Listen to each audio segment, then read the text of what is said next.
Advanced philosophy memes. We have made good memes. Advanced philosophy memes. Base fucking memes. Advanced philosophy memes. We have made good memes. Advanced philosophy memes. Base fucking memes.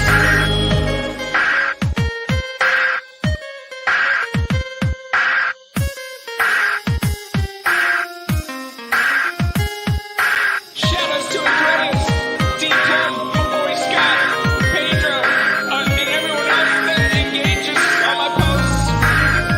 It's Sarah. Keep it up, man. You'll get there someday. And everyone else for the great memes.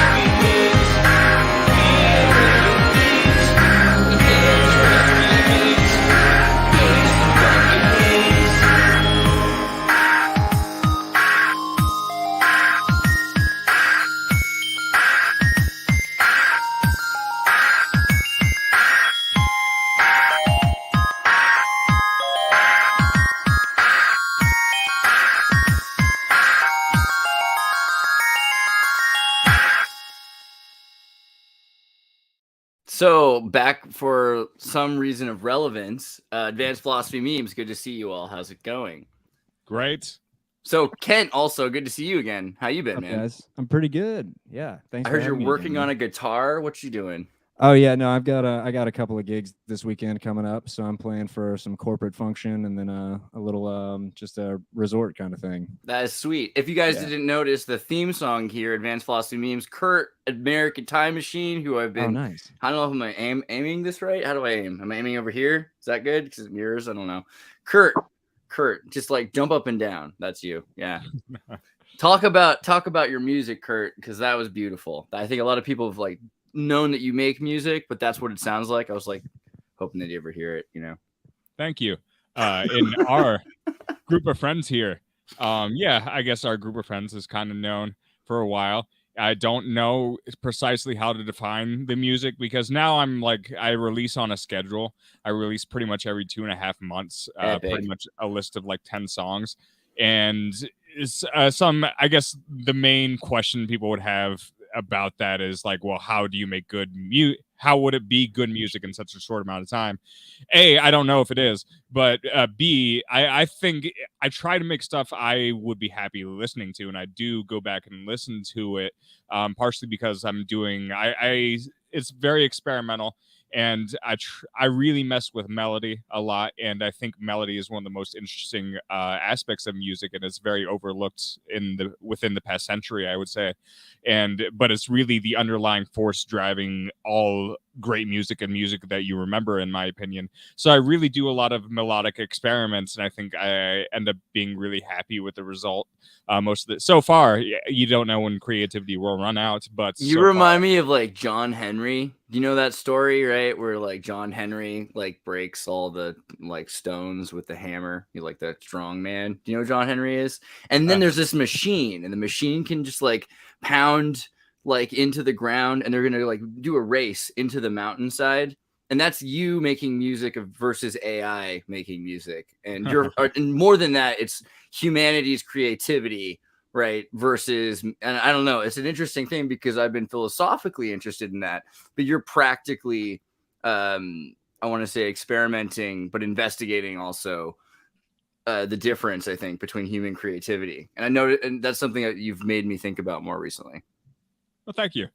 Yeah, and the other aspect I would say is it's sort of in a way, it's in retrospect, it's kind of a journal, I guess, of what my psychological experiences have been. So you can kind of get some maybe subconscious processes that are going on in those time frames of whatever I'm feeling and going through. So I guess that's kind of an aspect over there that's interesting, I guess, at least from my current right now perspective, I guess. So That's my best explanation so far. I'll take it. What about you, Vincent? What have you been up to?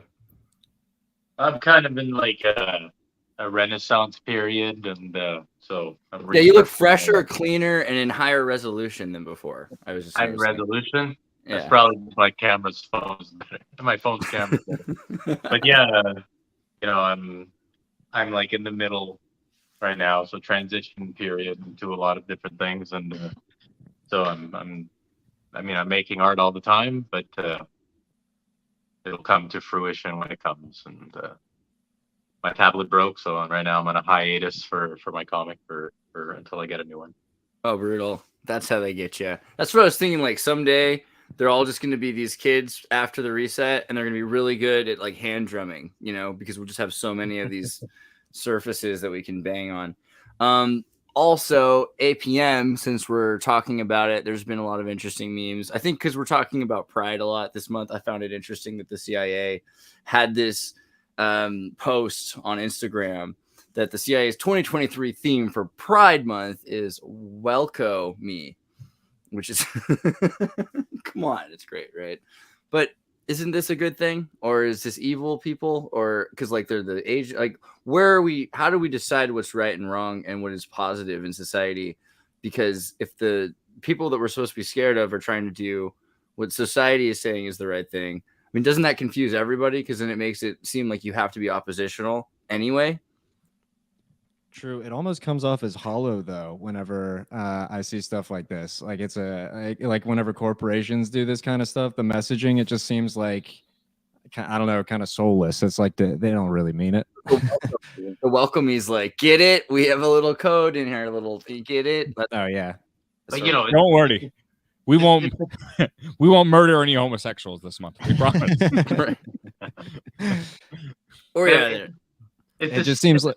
Oh, sorry. Go ahead. Well, it's the Central Intelligence Agency. You know, like their job is to regulate the intelligence of the population. It's information control. So of course they're going to play into this. They're probably at the root of it. You know, like in a lot of different ways. But like for sure that the CIA would have like a vested interest in actually controlling the opposition to what they actually might want.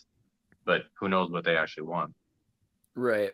Yeah, I mean, but it is kind of, you know, June's become like this, you know, there's this kind of vibe that we get now. And yeah, I don't know. And it seems like we're not allowed to really discuss like the levels of like the implications of what things are coming to, but it might not be that it's so bad either, because people are projecting this, you know, end of the world vibe. And I don't think that's accurate either. And the more you look at population growth versus decline, like what are the studies, right? So let's think about that for a second. Like the Club of Rome, population decline. They had this idea that the growth would lead to a point of a population bomb, and then it would just pop, right? But that's kind of a natural reaction then, because then it means, and this has happened before, think about it, the plagues, different sorts of circumstances in history, things will pop, and then the population hits a point where it has 6 to 12 kids again for a while, and somehow it works out. And that's kind of natural, but we're trying to stop that from happening.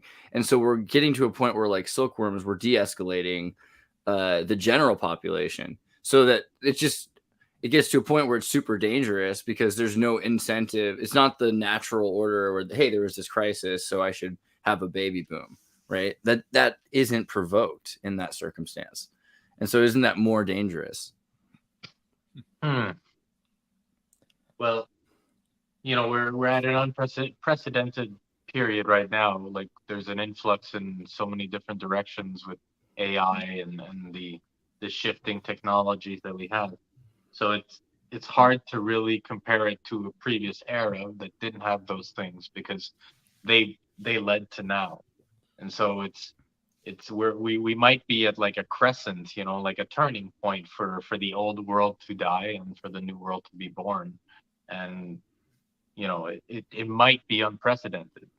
So we can't really know the outcome, but you know, we're trying to birth some form of like meta consciousness with AI. I mean, who knows what that'll actually do to humanity and how it'll actually shift the way that we live and the way that we understand existence and life and death. So I don't know, you know, we might be reaching some form of digital immortality soon.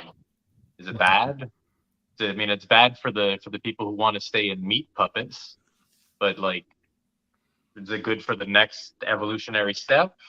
What's bad for the Neanderthal was good for the Homo sapien, you know. But what do you think about thoughts of lost, you know, so post-humanism, you know, I think about Kurt talking about music, that do you think that there are certain kinds of creativity or the spark of humanity has some value that we don't want to lose? What is that? That's actually a big reason. Oh, sorry, good. No, go on. I was just going to say that's actually a big reason why I recently took up classical guitar in the past year or so. I saw a lot of like, because it's just something that I didn't have like the personal capacity to do, but I knew that it's like it's easy enough, and there's programs now that are getting better and better at just like you punching in sheet music and it being able to play it like to like almost human level accuracy. And so I was just like, I want to be able to at least hold my own in that realm, and also just like there is something to be said about like human performance and the connection that you get from that energetic exchange. So I think that those are, you know, aspects of the old guard that I kind of like to hold on to. I come at a lot of that, a lot of the AI stuff kind of with a little bit of timidness and antagonism. So, you know, I try to work it out in my head and reason as to the benefits. Yeah, but we have to weigh it like it's not just like, I mean, AI, they say that it's kind of just a tool, but really what we're doing is we're developing a relationship with a future intelligence that's going to be, you know, assimilating everything that we're doing to it now. So, you know, the music aspect, I think that humans are capable of doing things that are very innovative that AI can't do without human, like, as its base, because everything that AI does is a reference to what humans do. But, you know, humans can grab a guitar and pluck it in a new way that's never been plucked before. They can play instruments in ways that are innovative and creative, while AI is only generating based on the stimulus that you put, usually linguistically or through like audio stimulus, you know, notes and these sort of mathematical equations. So, I mean, like I'm a visual artist, and of course AI outclasses me in terms of technique, but I can work consistently, and I can work, you know, I can create new things out of nowhere without necessarily having to combine existing ideas. Sure, it's hard, but you know, that's what humanity has always done. It just it's pushing boundaries, and AI itself is a boundary that we've been pushing. So, you know, I think humans will assimilate in this relationship. You know, we're going to become more and more co-relational with AI, and eventually it won't be a question about like, is AI doing it for us? It's going to be, we're doing it together. You know, it's like having a genie in your pocket that can help you play guitar better. You know, it's not necessarily going to take the credit for what you're creating, as long as you're actually putting your hands on and making it your own. You know, that's where the human spirit comes in, because you can auto generate, you can just farm content forever, but it's the personal touch that makes the difference, you know. Right. Yeah, and a lot of my antagonism to AI just comes from a place of ignorance as to how it actually works. So I kind of try to keep that in perspective. Sure, but you know, you're an artist, right? So of course, part of you has that, like, you've devoted your entire life to these creative mediums, and now suddenly, out of nowhere, some nerds come in and make check out my buddy Brian Prispek. He made this the other day. This is all AI generated video. Oh, wow. Robots at a bar. We're about to see a point where you can just watch videos be generated about the things that they know you like based on the things you've already clicked like on and disliked. Has there already been like a Love, Death, and Robots like a bit? Have you guys seen that show? Love, Death, and Robots? Yeah. Has there already been like one of those segments that's totally AI generated? I mean, I'm showing you probably some of the first. Right. That's what it made my. This is where it's at right now. This is the It's going to be As far crazy. as it goes, a few seconds, and Yeah, so all you need is like a bunch of video cards in a box, and then you could have live video just generated 30 frames a second, 18 to 60 frames a second. And then eventually people just watch what they want.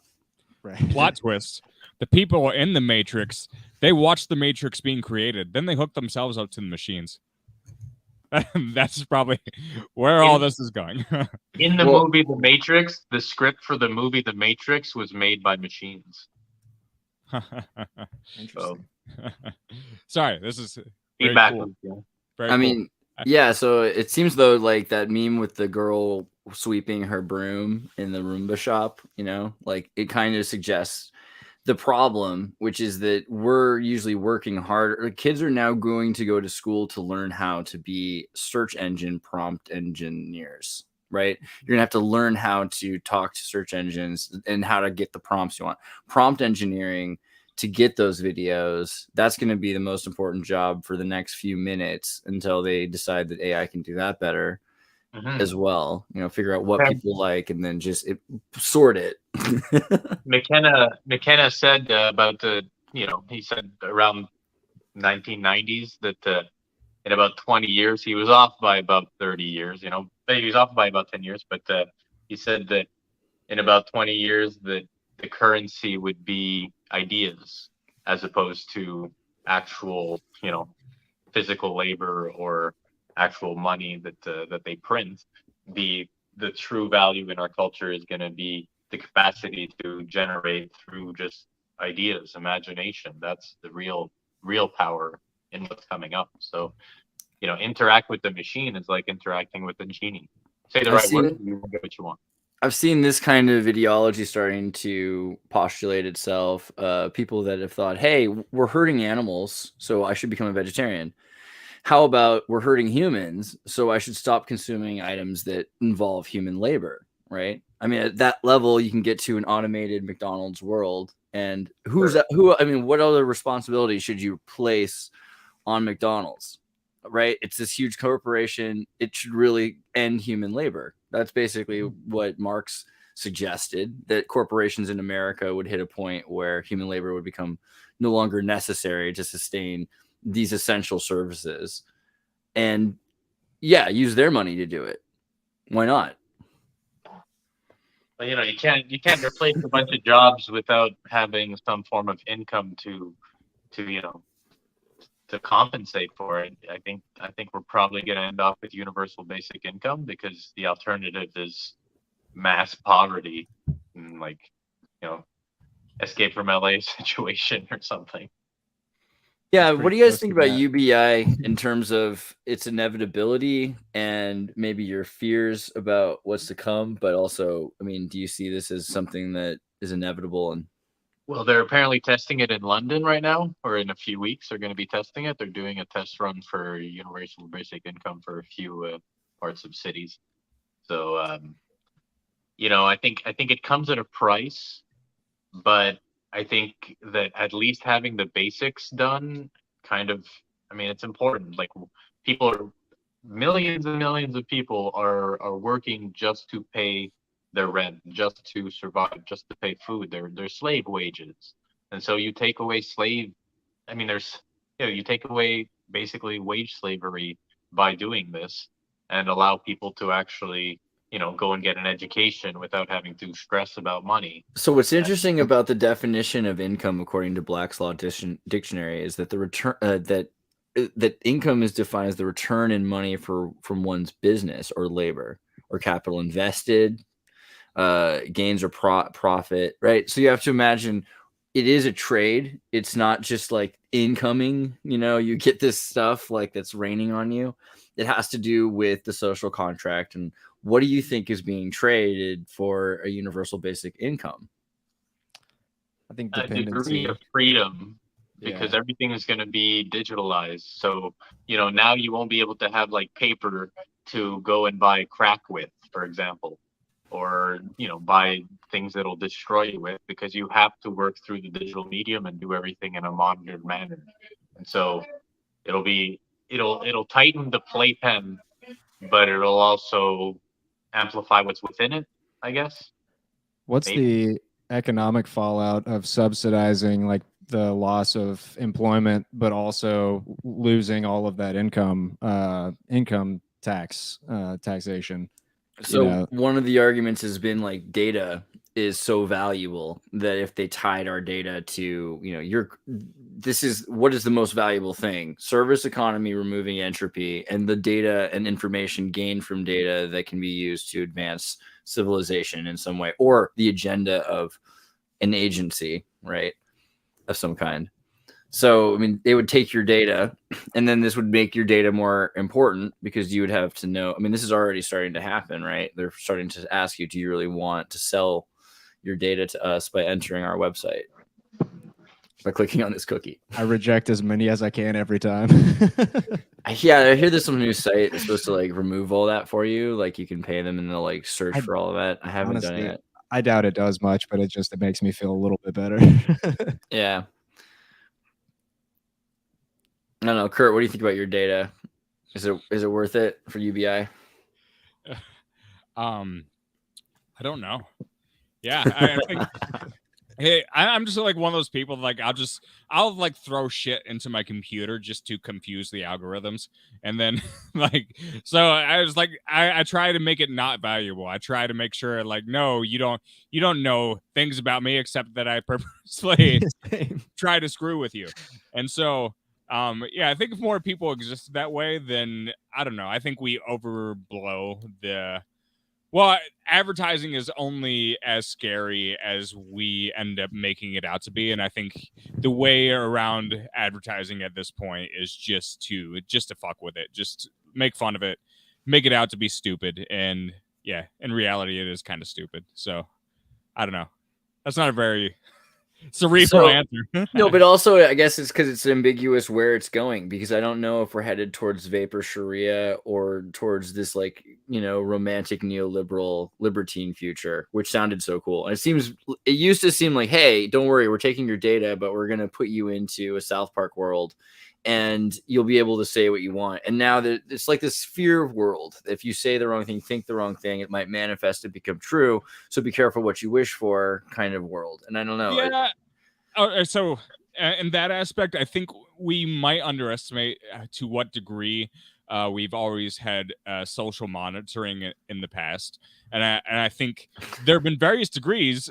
And Canada loves you, apparently. Oh, thank you. Thank you, Lisby. I love the next Grimes. We can be lesbians. In the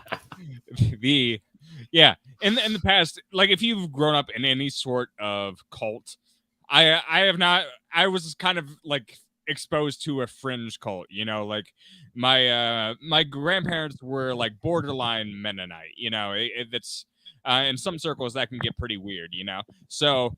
In that sort of lifestyle, every sort you wouldn't think, how are my thoughts monitored? Well, they're monitored because everything about you as a person is at one point or another attached to your thoughts. That's why parents, we can I'm not a parent, but now that I observe children all day, when your child is lying, 95% of the time. It's because even if they try to cover it up, they change their behavior and they still haven't developed the skills to notice when they change their own behavior. And so the same does apply to us as a species, and that applies to tribes of people and groups of people. So in the past, in modern society, you can have very tight-knit cults and surveilled societies without having the technology available to necessarily have them on tape, if that makes sense. So do you think accessibility to science would actually, because this is the thing, we live in a world where they talk about science, but it's turned into a science-based faith where people think that they have to get superstitious voodoo doll shots and things like that, right? I mean, we don't really believe in science. We just kind of like it as the idol for the new fetish. Yeah, that's a great way to put it. I'd say in a way it's the new fetish. But now, all right, so in a tribal society, you would constantly be monitored because you'd always be around people. Like, I don't know, you would share your teepee with your nuclear family and you would sleep there. Now in Western society, we don't have that. As soon as you're, 1 month old, you get put in a separate room. Well, now that we can't monitor you all the time with our eyes, we have to give you a telephone. We have to give you a telephone so we can monitor you that way and bring you back into being the tribal society. I don't know. That sounds maybe wild and weird, but No, do you know Harry Chaplin? Brittany showed me this. It's a pretty good song. There's this dude. Yeah, well, I just wrote about it a week and a half ago. My kids are going to school for the first time, the 5 and 6 year olds, and a friend of ours recently just had dinner with us and said her child came home with this following report card: your son marches to the beat of a different drummer. Right, and then he has this song. It's like, Started to draw. flowers are red, young man. Fields are green. There's no need to see them any other way. And anyway, flowers are green and red. There's a time for everything, young man, and a way it should be done. You've got to show concern for everyone else, for you're not the only one. And she said, flowers are red, young man. Green leaves are green. Basically, they mind wash this kid until he can't see flowers any other way. There's no need to see them any other way. And that's what happens to so many people. They get to a point where they get so upset at nature because nature doesn't follow the rules that we've decided in our little cults. The flowers grow different colors, and then they decide they have to burn the fields, you know? Yeah. And that's probably why we have lots of trees. Well, we don't have lots of trees. We just have fucking grass, which doesn't do anyone any fucking good. It hurts my eyes. I was driving. It was just burning. It was horrible. Yeah. We like to... we got in this discussion yesterday, and I didn't get a chance to butt in, and that's okay. Now we have a smaller panel. Always butt in. I'm going to shoot a sword. Yeah. Keep going. So, yeah. With the trees and with the grass, like the grass is a perfect example. I think modern lawns and grass is an example of man's insecurity. And what I mean by that is why grass serves no actual definable function other than having something to play on, but you can play without having fucking grass everywhere. But it's symbolic of us wanting to believe that we have defeated nature and we have controls on nature. We have our grips on it. And in reality, we don't. Now we can see that from all these wildfires that are, smoking up the Northeast. It becomes very apparent. But yeah, with nature in general, we don't. Man came all this way.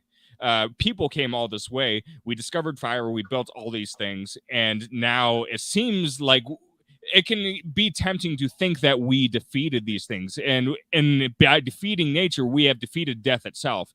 In Western society, none of our society is geared toward approaching death and being prepared for your own death.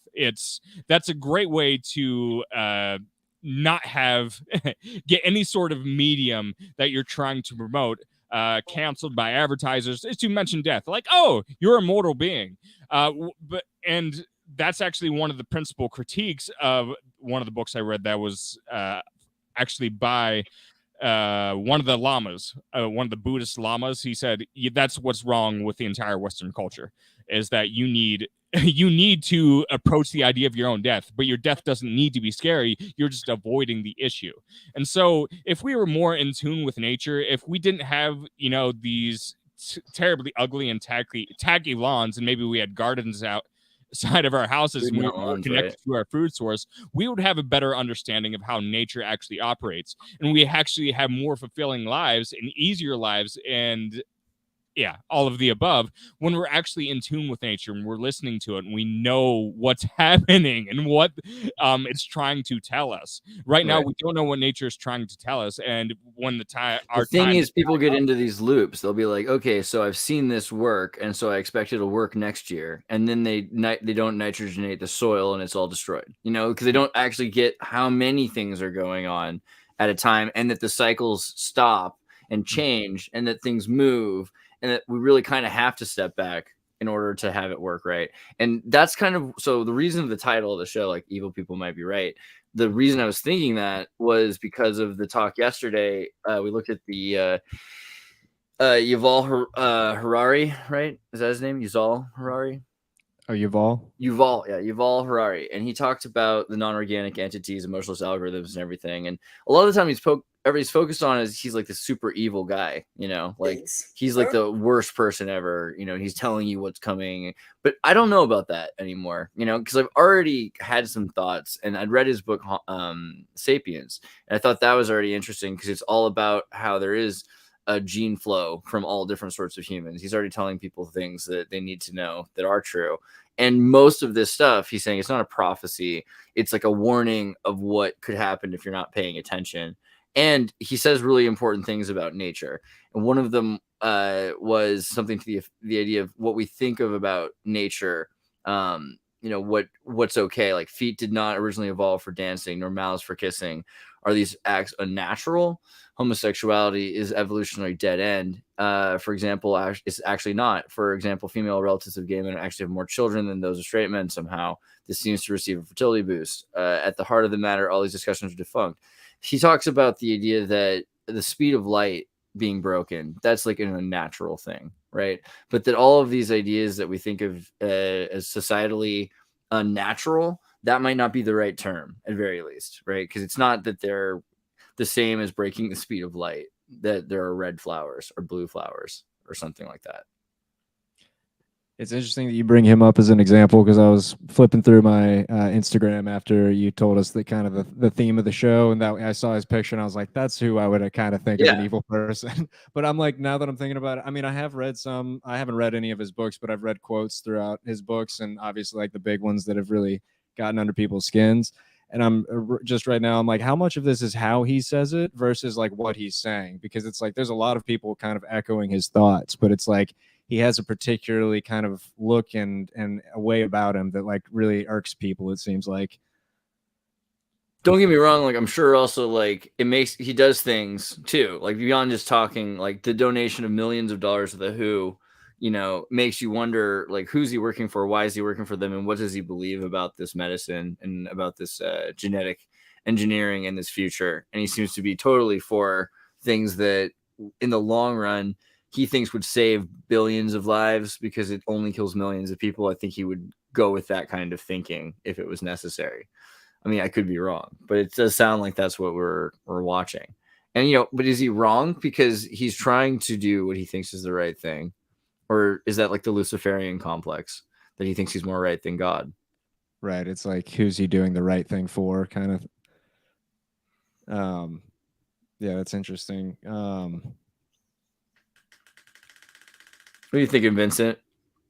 Well, it's easy to label things as evil or good, but fundamentally, the history of the world is good versus good, because everyone thinks that they're doing good to a degree. Even the people who knowingly do evil, they're either psychopathic, but to a degree they do it because they think it's the good thing to do for them.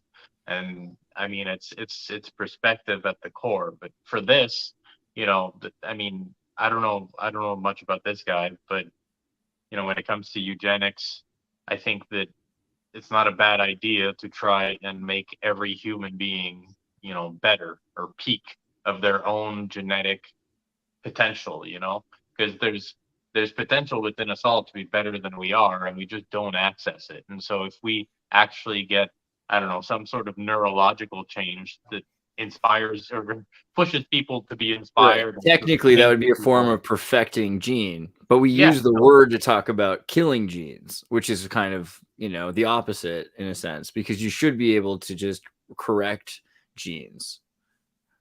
Sure. So, I mean, I know that I think that there's a wrong way to do it, and there's probably a better way to do it. And, one of them is probably not killing everyone who you deem to be inferior. Right. So Sweden just got in trouble for this recently. They're looking up at the 30,000 people that were sterilized. And it was a lot of the time people that were poor or they had low IQs. And it was like very much, this is after World War II into the 70s.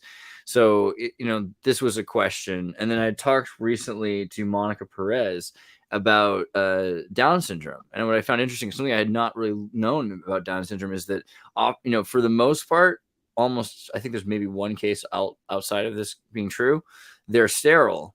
And so the idea of, further worrying that they're going to reproduce is not an issue that they needed to worry about. And yet still they wanted to, remove them.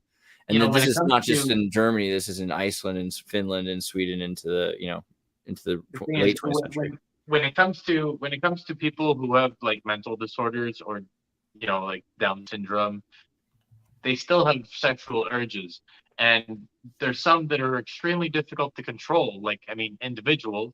And so, like in Canada, we have services here that provide prostitutes to people with mental disorders, people with Down syndrome, because if they don't, they get, some of them can get rapey.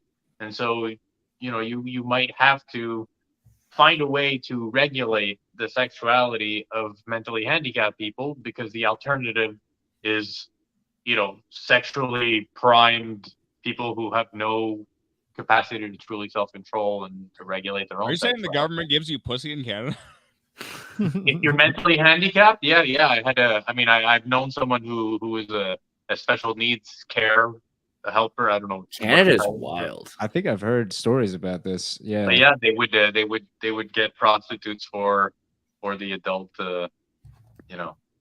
So yeah. Government sponsored prostitution. I never thought. Yeah, I swear. They actually play into that in gym. This was about a decade ago, so who knows what they're doing now. Maybe they're like, hey, mentally handicapped people, have you considered euthanasia?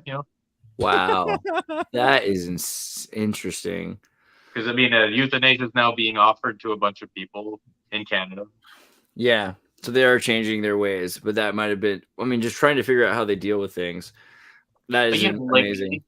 The idea of neutering people with Down syndrome, it's the most. It feels wrong to do, but I don't know.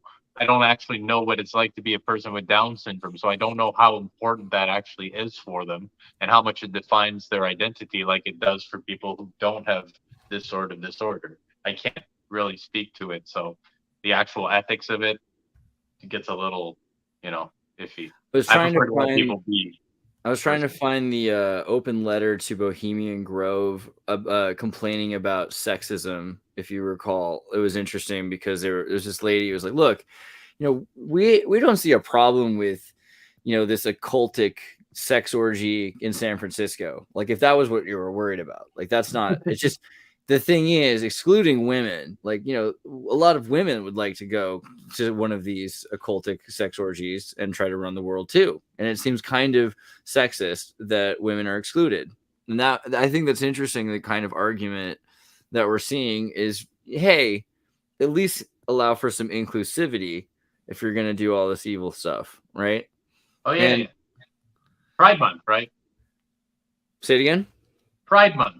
Pride Month. Yeah, exactly. Inclusive in the consumerism and get homogenized, and we're all on your side. Don't worry, just keep consuming.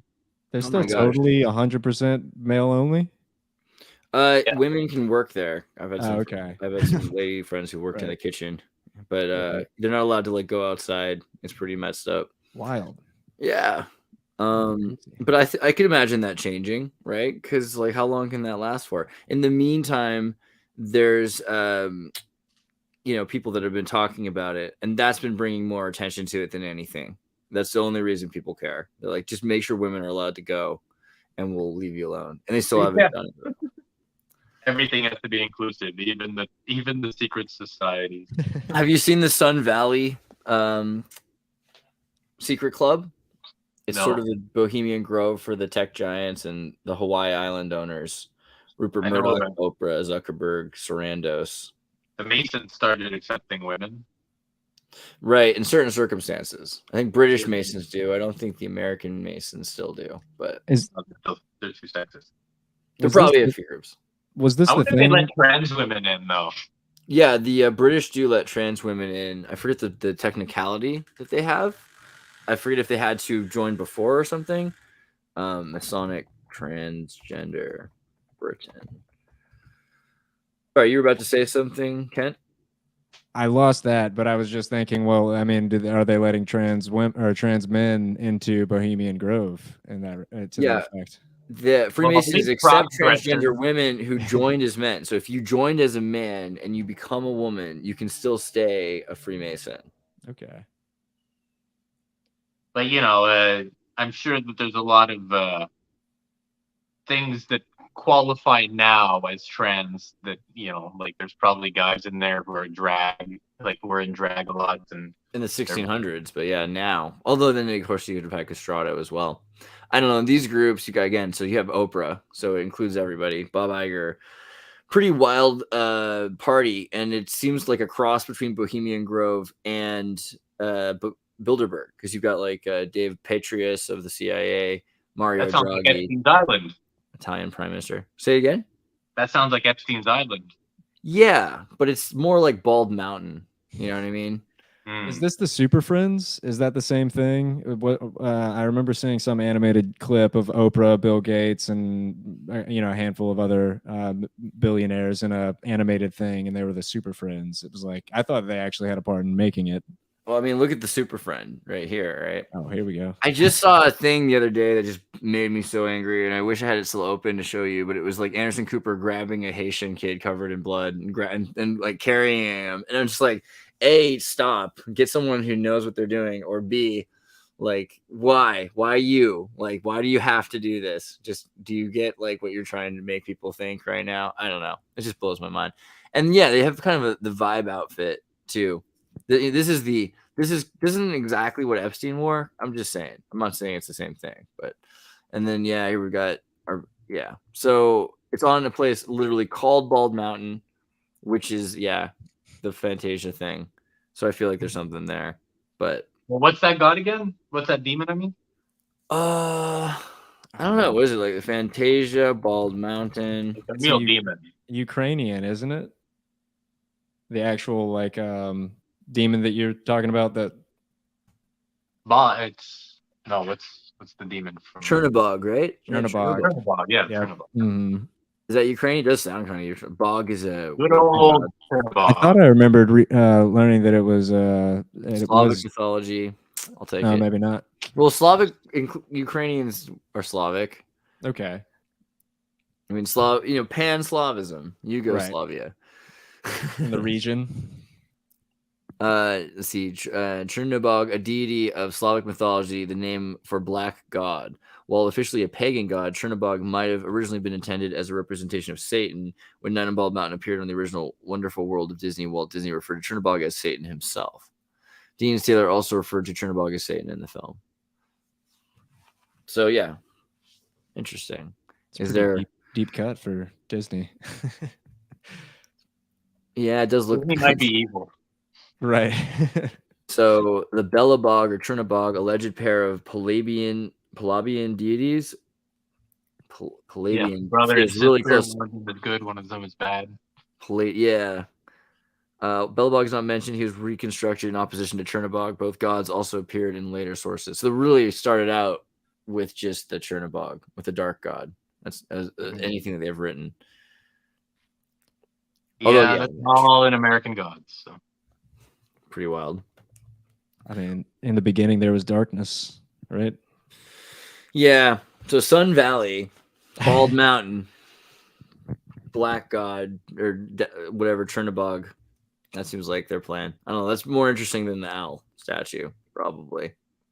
Oh, is that the same club that he had the logo of on the inside of his jacket? Or there's a clip of Zuckerberg at some tech function, and he like takes off his jacket, and he's got a weird logo on the inside of it, and they point it out and like kind of show it. I remember what you're talking about, but it looks like a chaos magic sigil kind of. Yeah, it was this thing, right? Is that what you're talking about? Yeah, that's it. Yeah, making the world open and connected. Facebook. In the jacket, right? The chaos star thing going. Yeah, that is pretty wild. It does kind of very Masonic. That's pretty cool. I mean, that's the thing. All these groups that are supposed to be so evil, like he's got a goal. He's trying to set the world on some course. And then the other one that seems so evil is geoengineering. And, that's like the next thing is if they can control the world. But how bad is geoengineering? I mean, we're thinking it's like causing... Yeah, is it causing Alzheimer's or is it stopping the deserts? Is that really working? We've turned to desert by now. It depends what they do, because once you have geoengineering, you have weaponized weather, so you can do whatever you want. You can make forest fires that turn New York orange if you want. You can make tornadoes come to Quebec. You can do a whole bunch of stuff with hurricanes technology. So, I mean, yeah. The possibilities become endless. It no longer becomes a question of like, is it good or bad? It's definitely used to manipulate at the very least, like most things seem to be, because it always ends off as like a way to like fuck us sideways or take our money or take Well, our. but what do you? Yes, like what do we want? Do we? I mean, at this point, they're telling us that they or we, because it's an us kind of thing. You know, a lot of people like to look at it like we're the government that went to Iraq, you know, or something like that.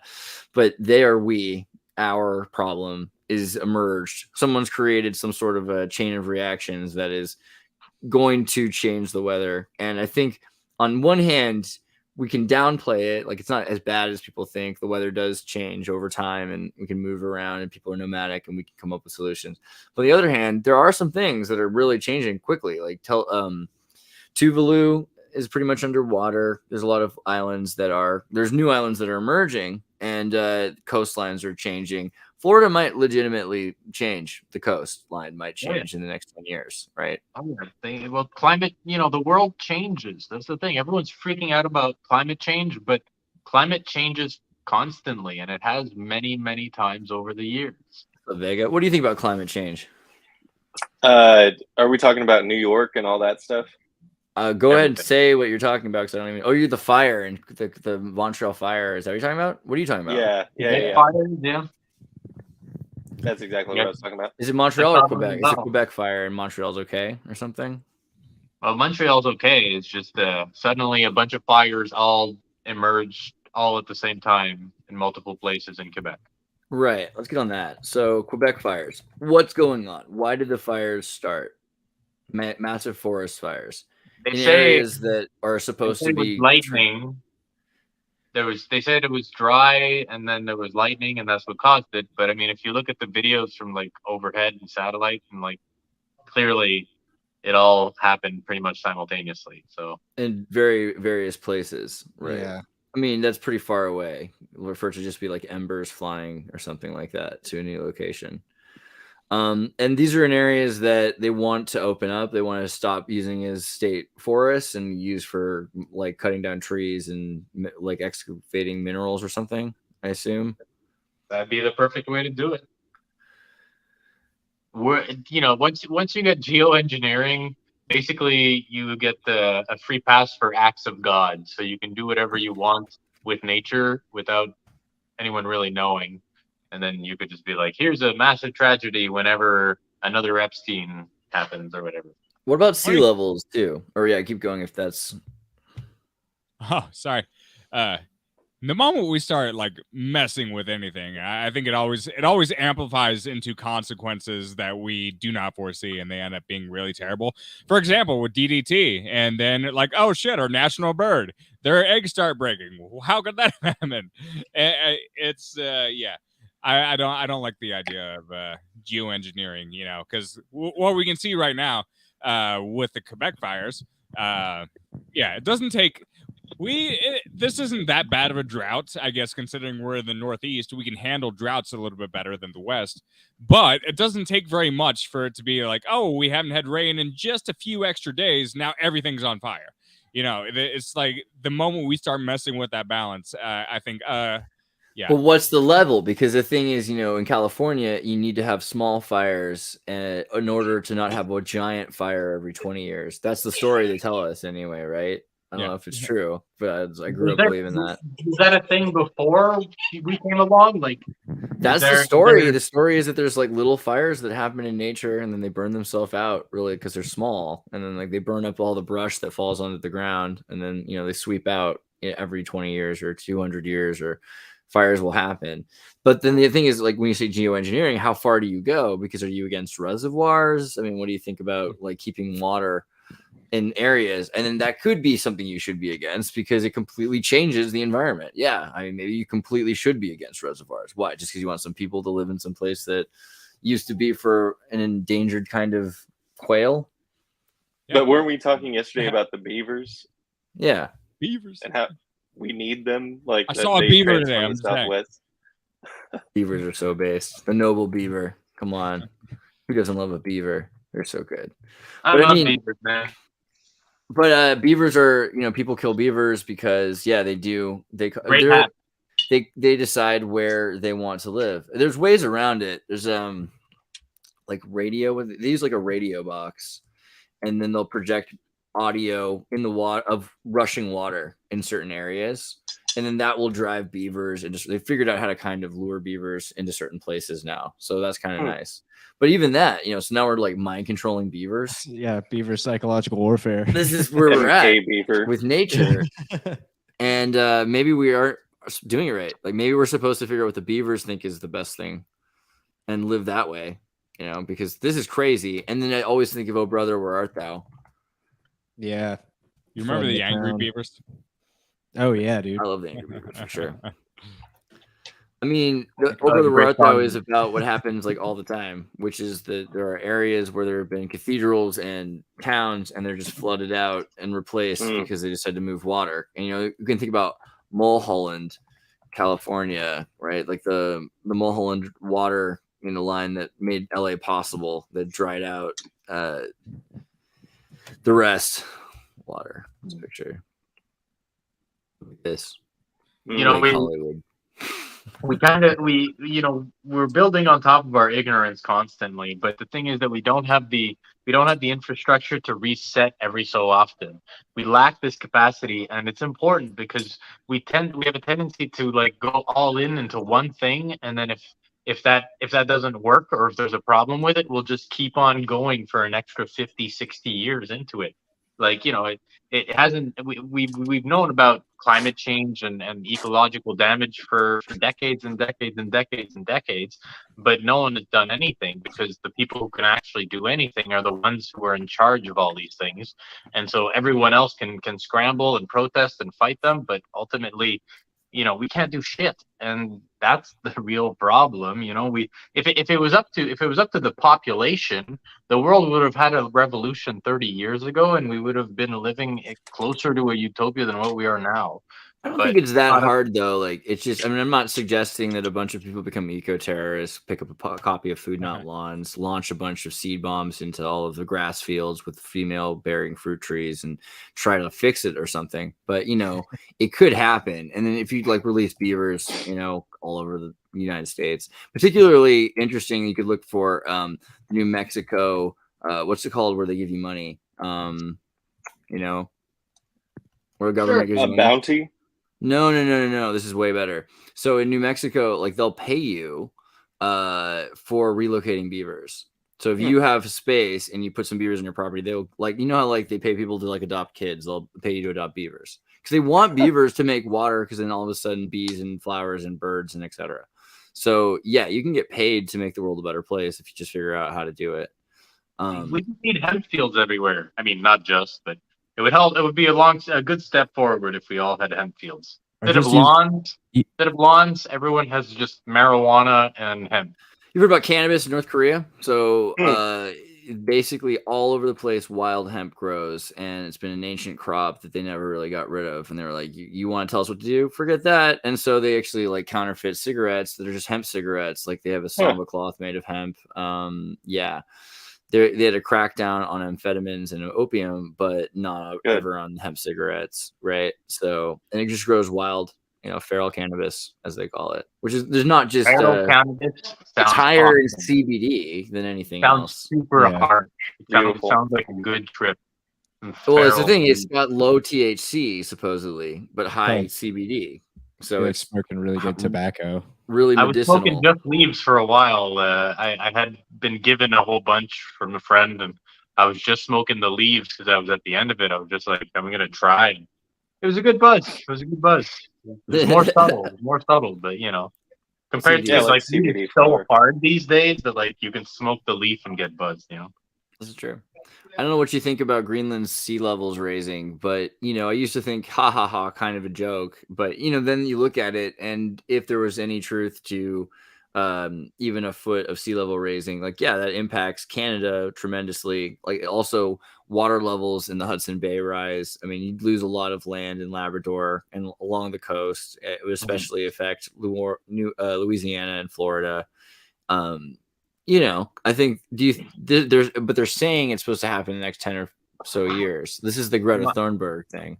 My hypothesis is that we're gonna have an ice age at some point, and I don't know when, but I think we're due, and this is part of that process, you know. And I think that there's people who have a vested interest in trying to accelerate this process, namely people who are obsessed with eschatology and end of the world sort of scenarios. So people want to create a scenario where the world will collapse so that they can change the structure and basically swoop into the power vacuum. This is like accelerationism a little bit. Kind of, but it's also Georgia like, Guidestones. you know, it's also occultism, because a lot of this is based on blueprints of end of the world mythos that has been spread for a long time. So, you know, like you have certain cults that are like obsessed with bringing in the age of the Antichrist, for example. So they try to, like, you know, push certain aspects of our planet in that direction, and then they're like, hey, the more we destroy our planet, the faster this will come. So that's the reasoning anyway. Yeah, why isn't there like an East Coast harp? You know, there isn't there, right? I thought it was just on the Ring of Fire for some reason. There's one up north. Yeah, I think there's something on Labrador, and then also Greenland. Okay. Greenland might be kind of, if you think about it, because there's definitely on Disco. There's Disco and Abba Island, like on the coast of Greenland, and there's like military bases there that are pretty important. You know, what about the golden billion theory? Like the war, the pandemic, the idea that they're trying to reduce the population because they realized that they weren't going to hit that explosion point where people just pop and then have a baby boom afterwards, right? Which they thought was not good, but then they realized it's fully natural. And so now they're like, wait, people have de-escalated population, and so we need to actually like control, cull, and reproduce. That's there's actually some pretty compelling arguments made in the show Utopia. If you're, you know, willing to accept the fact or the idea that we're, you know, insanely overpopulated and there's not enough landmass to live on. But I mean, one of the main characters ends up getting turned. Speaking of evil people not being so bad, he gets turned to the other side after he just has a conversation with somebody, because they explain why, you know, they got into it and how they foresee the future happening if they don't cull the population. So it, I don't know. It's just an interesting kind of devil's advocate speech on Malthusianism, I guess. Yeah, I mean, like a lot of the argument has been, like we've said before, that if you let nature become its own thing and we stop interacting with it, then it sorts itself out better. And so the more we consolidate our population out of the way of nature, then nature can thrive, right? And this is, you know, where's the article I was looking at? Woolly mammoths. They're talking about introducing woolly mammoths. They're going to be alive by 2024, and they're starting to tell us things. Like they're starting to warn us about what we're going to expect, because they're going to release these mammoths into parts of the north, across Canada and the United States, perhaps even places like South Dakota or Montana, like, but definitely Alberta. And the thing is, then they'll be able to travel across the state lines. And these animals will not follow, you know, any of these state border lines, and that'll be part of the grazing tactics. But they call them seasonal sex fiends, just like elephants. And so I didn't really understand that about elephants either. Apparently, they're sex fiends, but they have like a hormonal bouts of rage and hypersexuality, and then they have orgy like mating rituals. And then they attack each other to decide who gets to breed. And the point is, it's going to be a very violent and a destructive process for any property that is where the mammoths are located, right? So it won't make a lot of sense to live in places where mammoths come through every year and then, you know, just have like this ICP party. But that, like, when they're rutting is also like the perfect time to hunt them. So I mean, there could be an advantage to you know, wild mammoths, especially with certain food shortages that seem to be orchestrated as of late.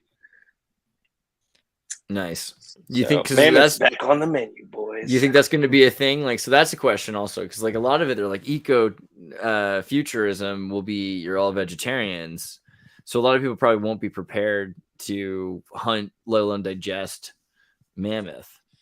How far? Well, you said 2024, right? Is when they're going to start introducing them. So I don't know. Give it another 15 seasons for it to get out of control. That's out to 2040, which kind of coincides with some other, numerological plans that are on the menu. I don't know. I'm here for it. That does seem kind of fun. People What are are going to the start chances- eating mammoth steaks. But I mean, so part of the thing is also looking at how mammoths went extinct. This article says, did dogs help wipe out mammoths? And Sure. what's interesting is the idea that they had, super wolf like canines that no longer really are that big of an issue. I mean, there are some wolves, but it's an endangered species. And for the most part, dogs have been domesticated beyond the point of being able to hunt mammoths. And I just think that's also kind of where most humans are. Do you think that dogs do you think dogs and humans can re-evolve to re-achieve mammoth hunting capacity? Yeah, of course. I think the people, especially in those regions that you were stating, are like Already ready. They're the ones who are prepared for it. Yeah, that's a good point. Especially when you consider how big a moose is, and they're already dealing with moose, and that's like about the size of a mammoth, I would say. I mean, I don't know, but Yeah, I'm but they need guessing. guns to fight them. It's not fair. We need spears and like hatchets and stuff. Traditional trad. Well, we'll probably be neo-traditional. Like eventually we'll run out of gunpowder or something. Well, the recipe is pretty simple. It seems like we're But getting the close to a technology can be caste lost system. easily. So like in the caste system, you have kings and warriors who are more majestic and ate meat because they fought, and Brahmins, priests, and teachers who had to be all vegetarian because they're supposed to be more ethereal and spiritual. And it seems like that's kind of being forced onto the world somehow naturally. People are kind of arranging already to become part of something where there isn't the same. I mean, we said there's this equality, but maybe the equality is just of being able to accelerate what choice you would choose to become. I mean, these are differentiated, right? Like different dharmas, different paths. Whether you're a vegetarian in California or a mammoth hunter in Montana. So, which caste eats the bugs? Yeah, probably the agriculturalists, the workers, Or the bottom ones? Well, they might eat soylent. We'll see. It depends how things go. Depends how cold things get. Because if things get too cold, then we'll have some weird scenarios of trying to survive beyond our understanding. Because cold is so dangerous, and we're living so comfortably most of the time. But like, can you imagine if suddenly it got colder, like 15 degrees next winter? Like half the world would just die. Right. And then it's interesting because even this article that came out last year, so it's during, COVID existed already, and they're still saying that scientists are appealing for global population control and talk about how these issues, rather than look at them as the solutions, they're the reasons why we have to do it ourselves, essentially. It's like rather than let a flu exist or something, then we need to stop the flu, right? And, therefore we need to control the cull by culling people and making sure that the population isn't allowed to grow beyond certain sizes and saying where people can live. One child policy universally, they're trying to say, for the whole world.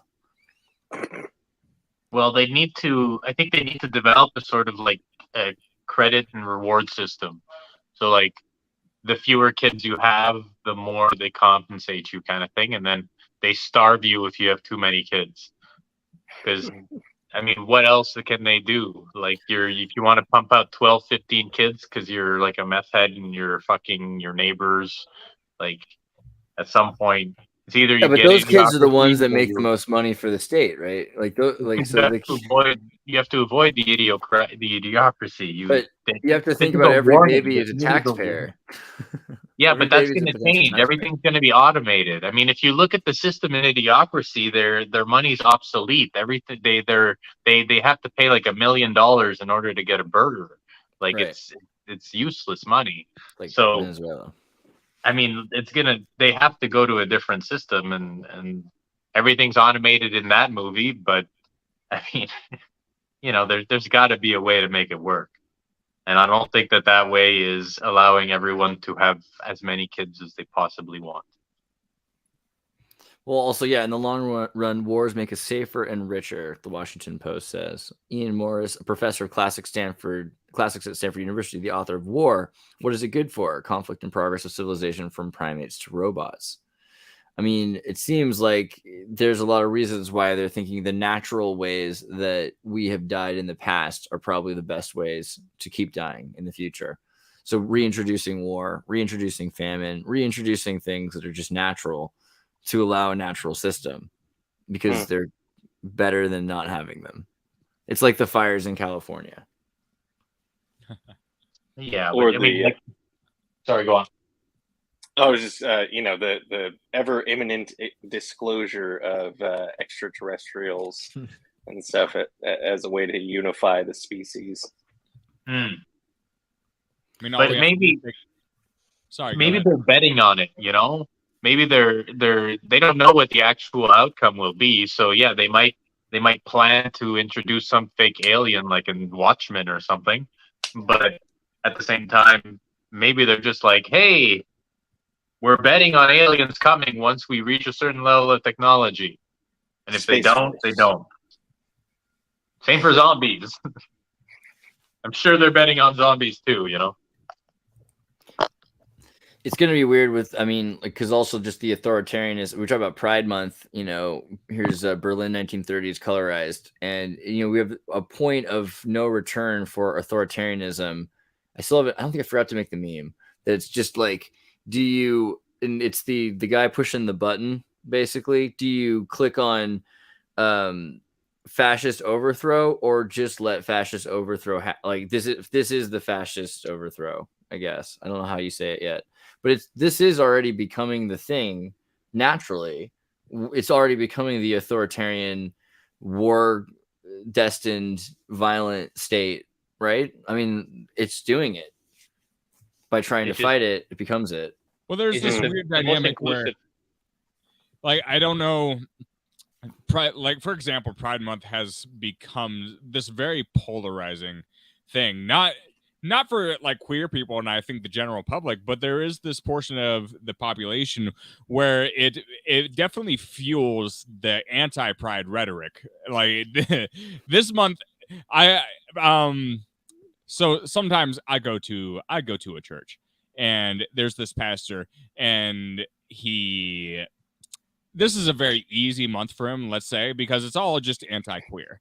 That's the only thing you'll hear about for an entire month. It's just we're losing the world, everybody's going to become queer if we don't do anything about it. That's essentially the gist of what it becomes. And really, homosexuality has always been a minority, because if you're actually homosexual, you're not going to reproduce. I mean, you might be pressured into reproducing. I don't know. If you're bisexual, you'll probably reproduce. But if you're actually homosexual, you probably won't have any of your own kids. Maybe you'll adopt, which is, perfectly noble. But if you're, a definite homosexual and you can't get an erection for a woman, sorry, that could be offensive to a lot of people. But I'm trying to approach this biologically and historically. Gay people have always been up until Nickelodeon and the CIA. The gays couldn't reproduce naturally, right? Well, 100% of gay people have straight parents. We got to remember this. Yes.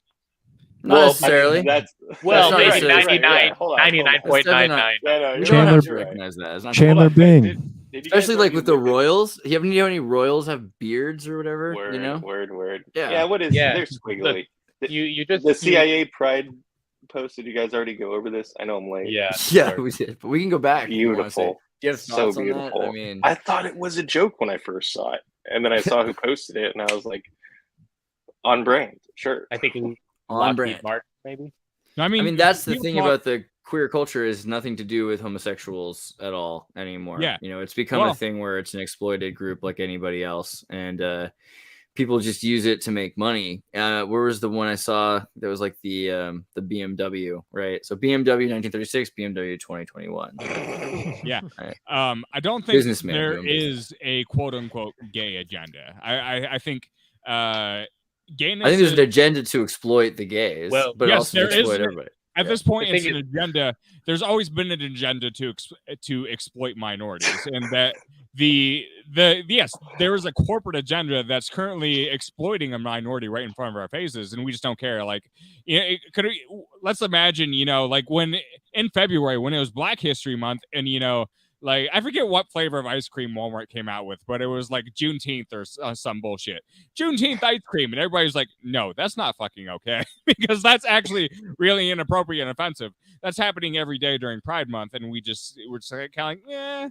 And as a side note, like there was the whole gay thing about Chick-fil-A. I don't know. There was like a tolerance memo or something that made news headlines, and I was actually kind of thankful for that, because like now my parents, they won't drag me, 30 miles away to get mediocre fast food. Because, Wait, your parents are against Chick-fil-A now? No, they loved previously Chick-fil-A before, but now I thought Chick-fil-A was like anti-gay, and that wasn't that like a big thing. Like well, in LA, everybody people were that's like, anti-gay I remember will seeing go like eat at pictures of Chick-fil-A. gay people saying like, "Oh, I hate it so much, but it's so good." Like, and there was people are, "Don't post this here. We all know what you're doing." Like, yeah. Yeah, I think Chick-fil-A is the most overblown fast food that's ever existed. Like it's still Well, fast food. food is probably Yeah, it's 100%. whatever. But now I don't have to be pressured into eating it. So that's You've never had In-N-Out, right? Because you're on the East Coast. I've never had it. no In-N-Outs or Sonics where I'm from. No Popeyes either, and I love Popeyes, so I'm disappointed by that. Yeah, that's pretty good. Like they fought human trafficking, so on principle, yeah. I have poutine, so whatever.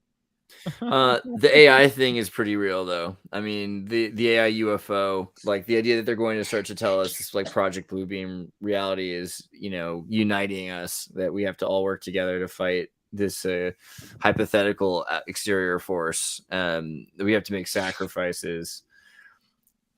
Right. I think that's true. And maybe AI is just like the consciousness of the planet manifest. Like we're just pieces of the planet making a brain for it. So maybe this is just us accessing that metacognition.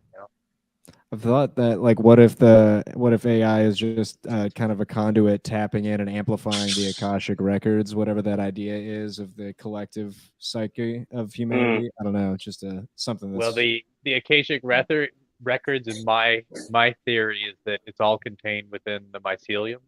So it's all contained within our decomposed bodies that get processed through the mushroom of the planet.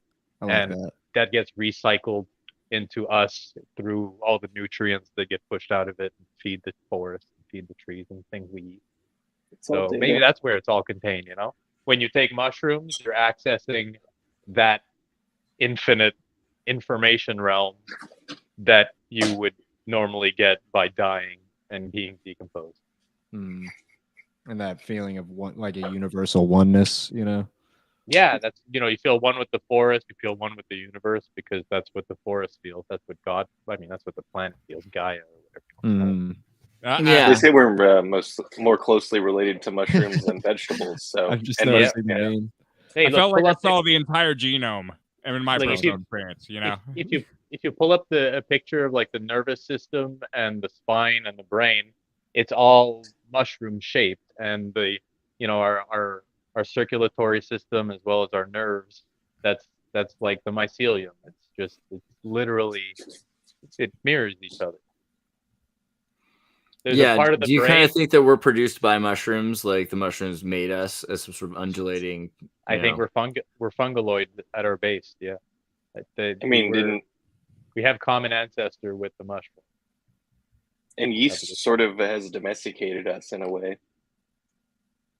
Yeast, you said? Mm-hmm. Okay. Yeah, well, we drink a lot, so we're a very alcoholic culture. Another thing that people think is evil. Oh, go ahead. Sorry, but that's the spirit of alcohol. Al Ghul there.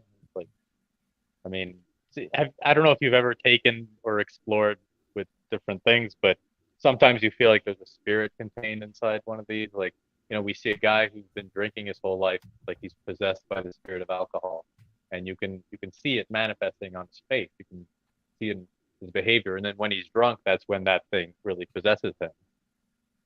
Yeah, Dr. Jekyll and Mr. Hyde was sort of an allegory for alcoholism. A lot of things tend to be for some reason. That's And why I this stopped leads to drinking Mormonism, personally. because Mormonism is so against drinking. And at first, you know, it's interesting because they, like, looking into it, they weren't used to or accustomed to any of the things that they all of a sudden decided would be their new traditions, and particularly this was one. So even into Utah, they were having moonshine that they were selling to what they called the Gentiles, right? But then they were also drinking themselves. And it was definitely believed to be, you know, spirits, demons inside of the alcohol that are dangerous, right? Because they're, you know, supernaturally enforced. They have some sort of spirit, like salvia is supposed to be dangerous. Well, alcohol, the etymology has roots that I think are in Islam, and it's basically denoting that this is a spirit. That's where the term spirit comes from when referring to alcohol. You know, like the type of spirits you're drinking. It's not for nothing. You know, words are chosen carefully. Or are we just externalizing our bad behavior that we exhibit, like through the loss of inhibition? Perhaps, drinking? but the thing is that because there's an altered persona that emerges, the argument is that this is your sort of, you know, you're possessed by the thing. That From the so Arabic word alcohol, the right. fine metallic powder used to darken the eyelids. Huh. Interesting. Like Egyptian. Wow. That's not old enough.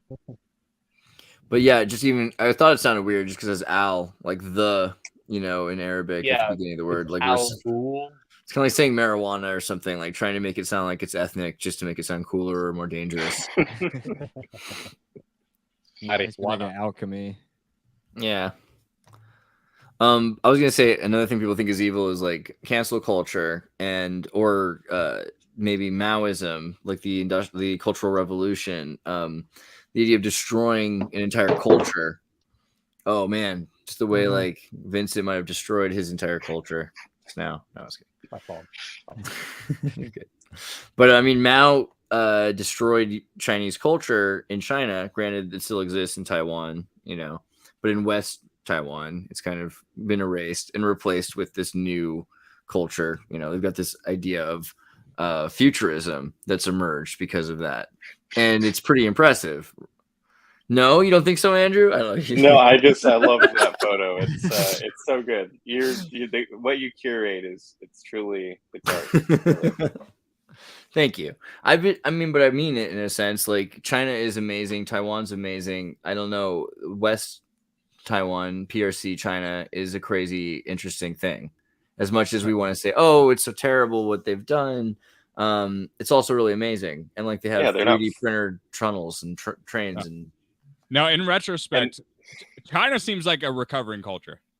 Like all the manufacturing that they've done over the past few decades, like I think in reality, they got the worst end of it.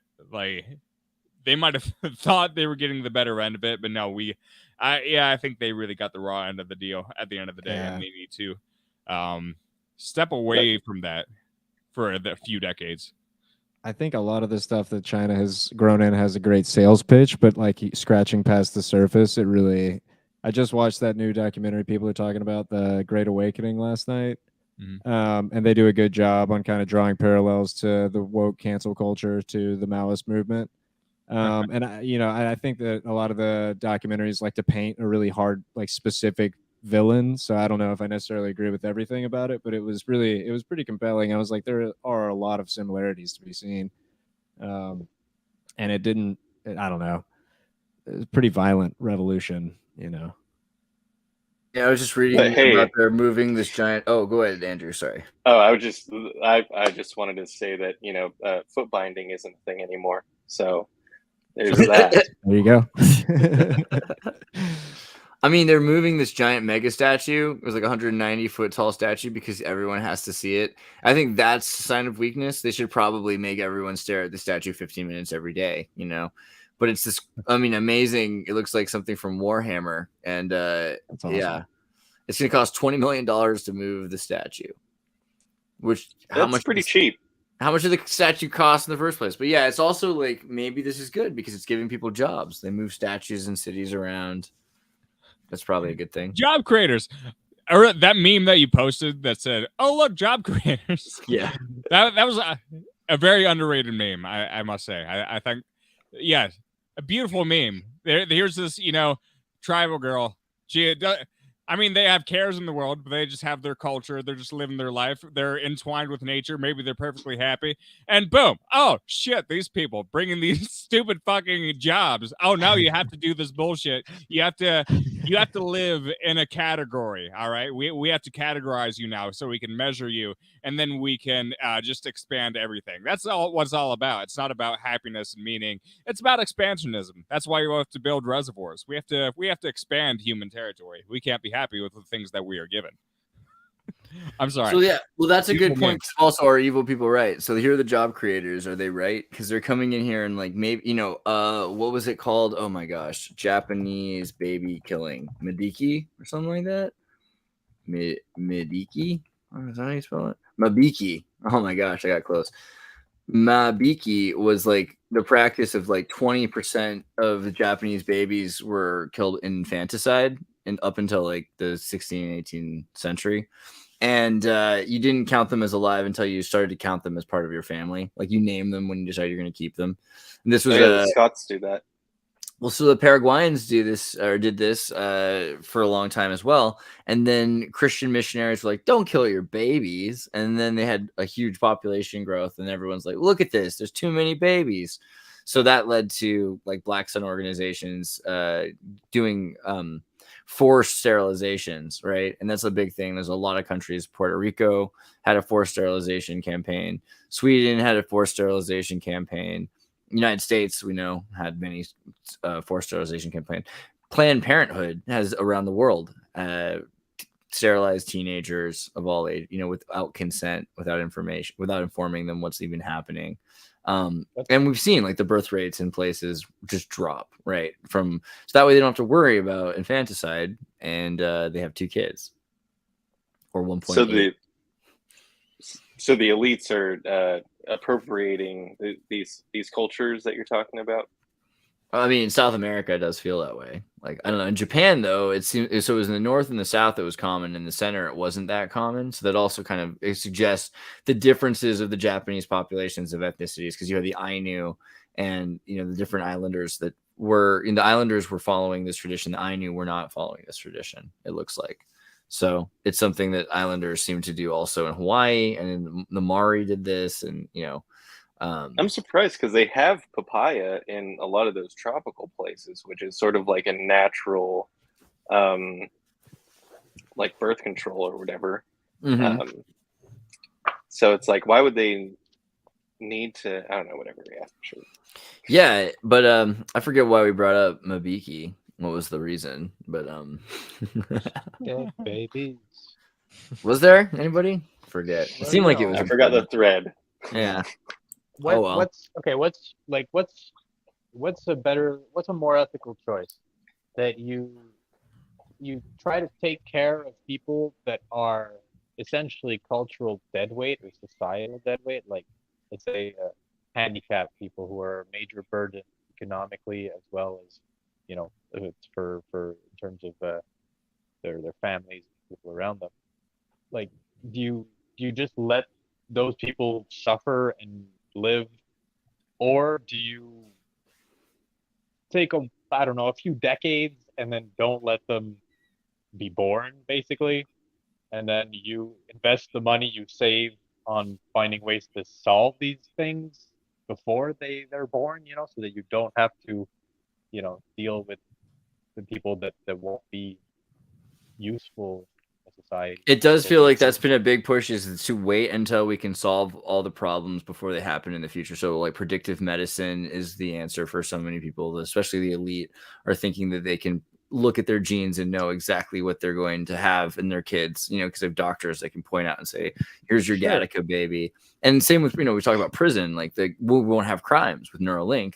It won't be possible. It just turn off the person when they try to think a bad thought, I think it's also worth mentioning that not everyone is born totally useless. Trauma can create a useless person, but I think that we live in a society that has enough resources, they just happen to be mismanaged, to support all of these people, because you know, your physical labor isn't the only value that you present to society. There's a lot of really intelligent people who Yeah, but that's the thing. We're neglecting them. So as long as there's no solution, we're gonna just keep gradually neglecting them more and more until, you know, we're basically abusing them, and then we'll go back and forth between these two things, because if there's no solution, then it stagnates, you know?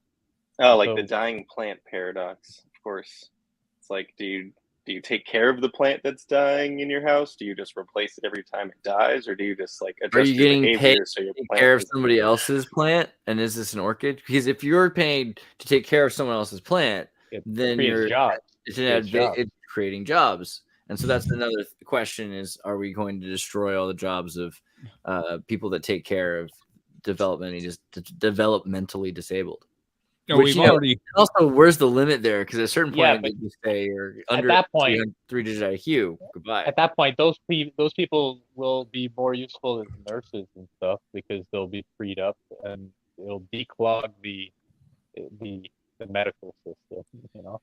You know, when you create millions upon millions of useless jobs, you create an existential crisis.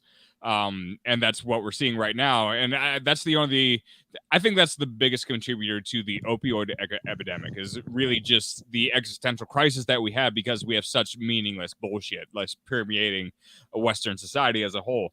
When we think about jobs like McDonald's that are almost there just to just teach people that they're at the bottom of the hierarchy, that type of structure is sociopathic. There places like McDonald's and fast food, we know a lot of this fucking food is just fucking terrible for us. It's terrible for us. It's terrible for the people that work there. The only people that's really good for is the people that own the establishments and just raking all the money that they harness. If we wanted to provide things that were actually good for society, well, you could just go to the grocery store and buy your own groceries, which is way healthier, and prepare your own food. But we're kind of used to, you know, drawing people away from things that are actually good for them. For what purpose? You can. I think actually that. shipping to people's houses exactly what is, you know, like those new online things for hipsters. Like, you don't know what you need, so we'll just send you a box. Like that's probably gonna that's the Soviet future, because it's direct from the farm, you know, so it avoids you having to think about. They lose a lot less money worrying about you coming into a store and seeing enough vegetables pretty enough that you decide to buy one of them, right? Like you don't. Instead, they just make sure everyone gets each according to their needs, and that sort of Soviet mentality, I think, will sustain the system a lot more than the creatives. And McDonald's, in that sense, you know, we went through this venture capital and enterprise of all of these things. McDonald's is one of the companies that notoriously stole a lot of those ideas, right? And then built a company around being there. So, you know, at whatever, it's like Denny's, you know, it's going to be there. If you're going to the edge of the world at that 4 o'clock in the morning, a trucker can stop there, and it's just, it's guaranteed, right? And that's what Marxism really promises, is the idea that if you want a Denny's or a McDonald's, you can have that because you need that. But if you don't need that, it just stops existing. Everything stops existing you don't need, because there's no reason. Nobody needs the McDonald's. That's people might need like an outpost, like truckers might need an outpost, you know, that they can stop at, that is a kind of an embassy, that's a corporate embassy. McDonald's in other countries is actually not horrible quality. I mean, in Europe, there's actually like good ingredients at McDonald's. By law, yeah, crazy. You can force it. The state can force it to follow certain requirements. I mean, that's good. We got a little bit away from the point that we were talking. Yeah, I think it was Andrew who brought up the point about worthless jobs, and then worthless jobs is like, that's probably why we have this is a huge problem. Like, useless, worthless jobs are a huge problem that we'll probably need to address at some point, because of all the problems that's becoming from these artificial solutions. Like, okay, here's how we give people meaning. Like, oh, people are not the keys of the piano, this isn't working. So yeah, jobs, I think there's a lot to unpack there. I think that's a great point. Like I don't know, just kind of feeling of being lost working a dead end job like that. Like I worked at Dairy Queen whenever I was in high school, and I was just working a couple of years out, and I was like, I can't keep working in food and bev. It just like something about it didn't click with me, and it made me real depressed. So it's like there's one thing to be said about having a job early and it instilling a sense of work ethic, which I agree with. But at the same time, it's like whenever the level of work is just kind of like that of an automaton, it really does. No, what if you don't work remember? designed to subjugate you as an individual specifically. There's lots of work out there. Sorry to interrupt, but there's lots of work that is designed to subjugate the individual. That's one of the big claims that I would say. Specifically with a job like McDonald's or like Dairy Queen, because like and all these jobs are full of false promises too. For example, and here's the most impressive part for me. I worked at McDonald's personally. When I worked there, of course, you got started out at minimum wage. The minimum wage, it was in 12 years ago, it was $7.15. And here's the corporate bullshit you would get exposed to that was supposed to act as an incentive to make you work harder. If you worked harder than everyone else over the period of 6 months, you would get an evaluation. Everyone would get an evaluation every 6 months. If you worked harder than your peers, you would get the 25-cent raise.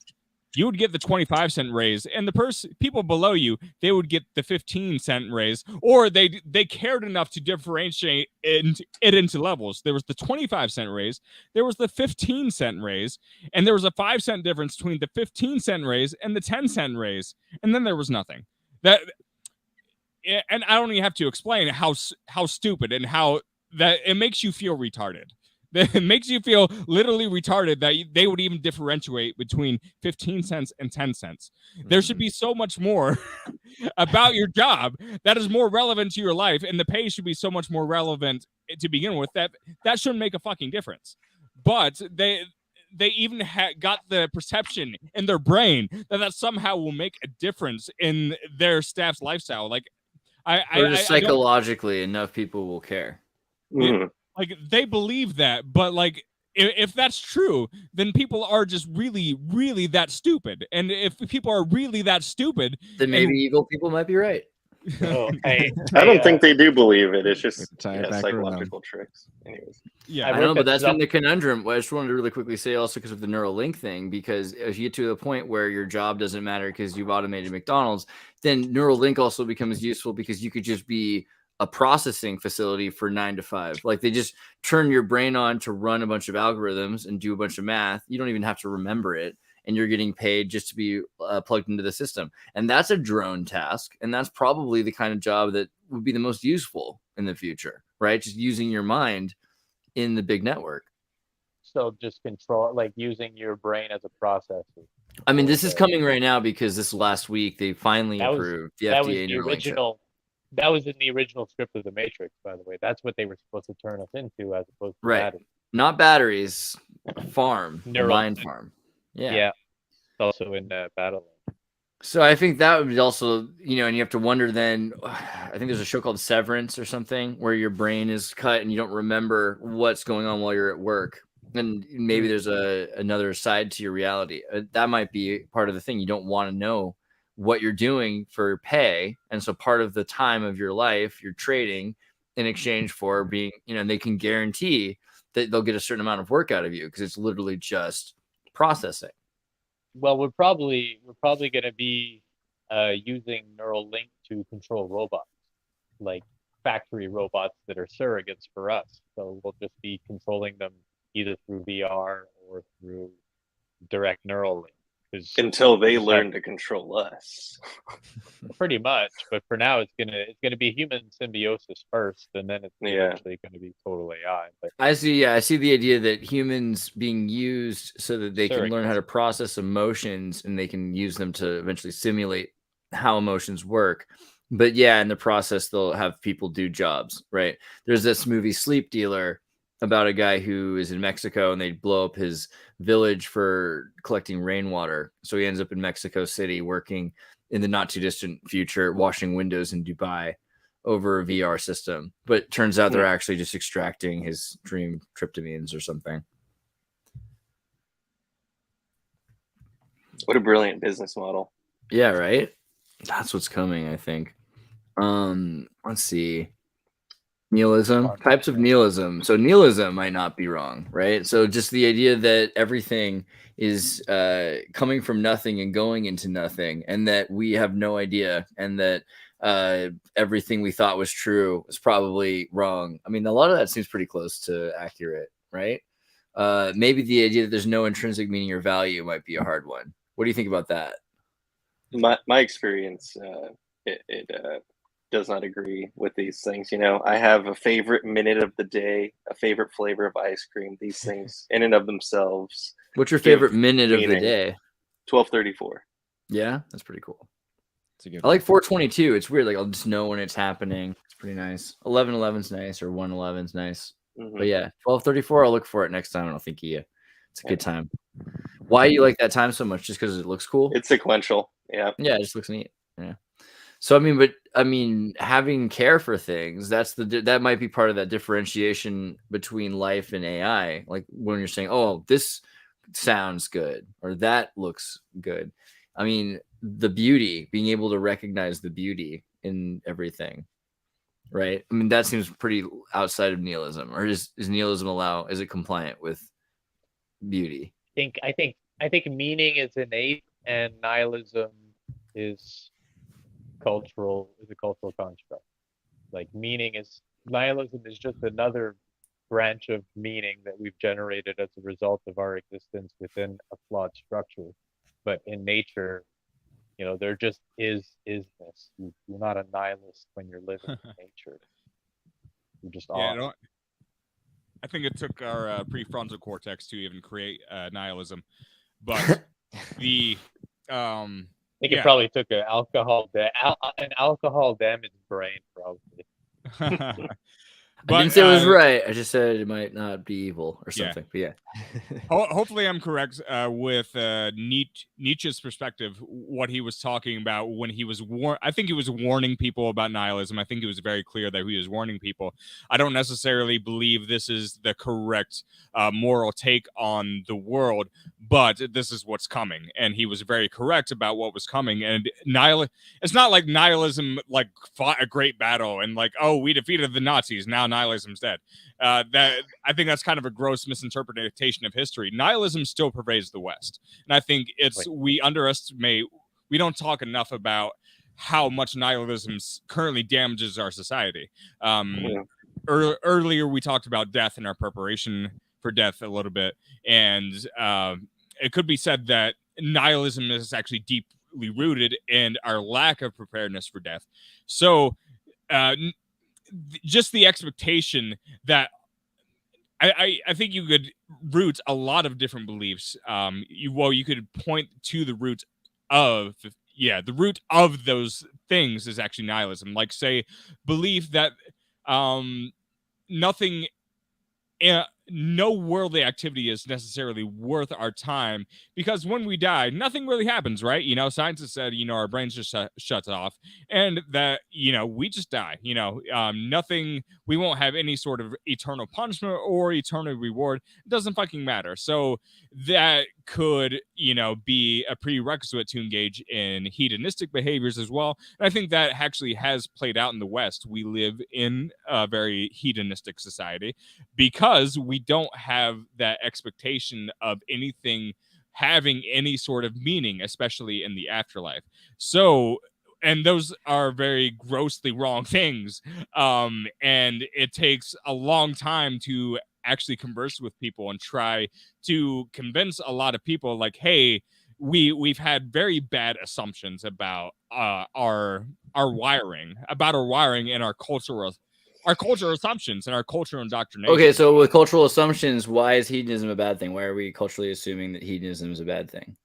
Okay, it seems very puritanical, right? Like, so this is why the Mormons were genocided, because they wanted pure to have hedonism polygamy. is bad. That's what I would say. Pure hedonism. What is pure hedonism then? Hedonism. Oh, go ahead. I was just gonna say, like, taking all the erasing all the lines, not having anything where we as a society just reject it as an abhorrent kind of action. Mm-hmm. I'm thinking like pedophilia and stuff like that, or sadomasochism to the degree where you're like having to kill someone. So it's like there are levels of I don't know. You don't. It doesn't have to be So puritanical it would to draw a it would seem line. to me that like true. I mean, I don't know if we're trying to like make hedonism into another thing, then you can't have hedonism without everyone having it, because it has to be pure hedonism would have to be a universal pleasure. It would have to be socially and communally experienced, and you couldn't really do that through committing pedophilia or things that would hurt other, like murder or cannibalism or things like that. Yeah, those aren't victimless. I don't think victimless crimes could be hedonistic necessarily. And I think that might be one of the issues with our understanding of hedonism, because we associate it with this puritanical period where after the 10th Crusade, they were starting to force Christians to become, they started saying you had to be a celibate priest. You couldn't have children anymore. And sexual frustration, of the pagans, like we don't want to have the pagans having large families and all these things. And the idea that, so therefore all of sex was wrong. And these kinds of ideas, we still have to analyze everything and realize that these are supplied by cultural assumption.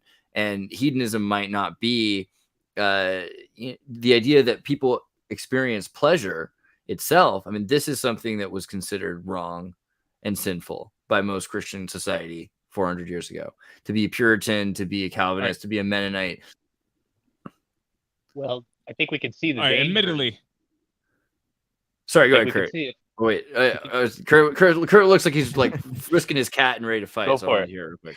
Go for it. All right. I admittedly, I approach a lot of things with a Buddhist perspective now. So with things like hedonism, the essential Buddhist doctrine would teach you that pleasure there are earthly pleasures, and you don't necessarily need those pleasures. And often the more you indulge on those pleasures, it's more of a distraction from your inner self. It's from your inner self and who you really are as a person and what your soul entails. That's how I would explain it. So that's what it's not necessarily that pleasure in and of itself is a bad thing. Specifically, when it becomes hedonism, it's when you get so attached to pleasure that becomes your personality. But by that becoming your personality, you don't have an actual personality, and that's what leads to your own existential crisis. So yeah, hedonism and thing, we'll say, like, I think the most hedonistic thing I can think of is we'll say snorting cocaine. Never tried it personally, but that seems to be, actually the reward for going up the ranks in our society is, you get to the end of the tunnel and now you own a bunch of bars. Now you can snort a bunch of cocaine and the police won't arrest you. So, at least that's right, unless you're like in Peru and you don't want to die climbing to the top of a mountain, right? Like you're in Sucre and you try to cross the street and you pass out because there's not enough oxygen. So, the poorest people in Peru. Yeah.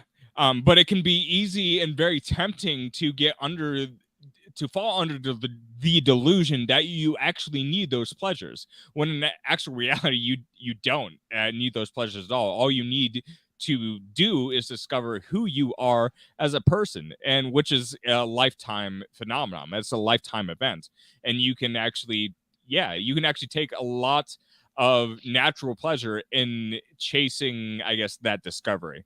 Pleasure reward for doing the right thing. But you didn't know me, Vincent. I cut you off. What were you gonna say?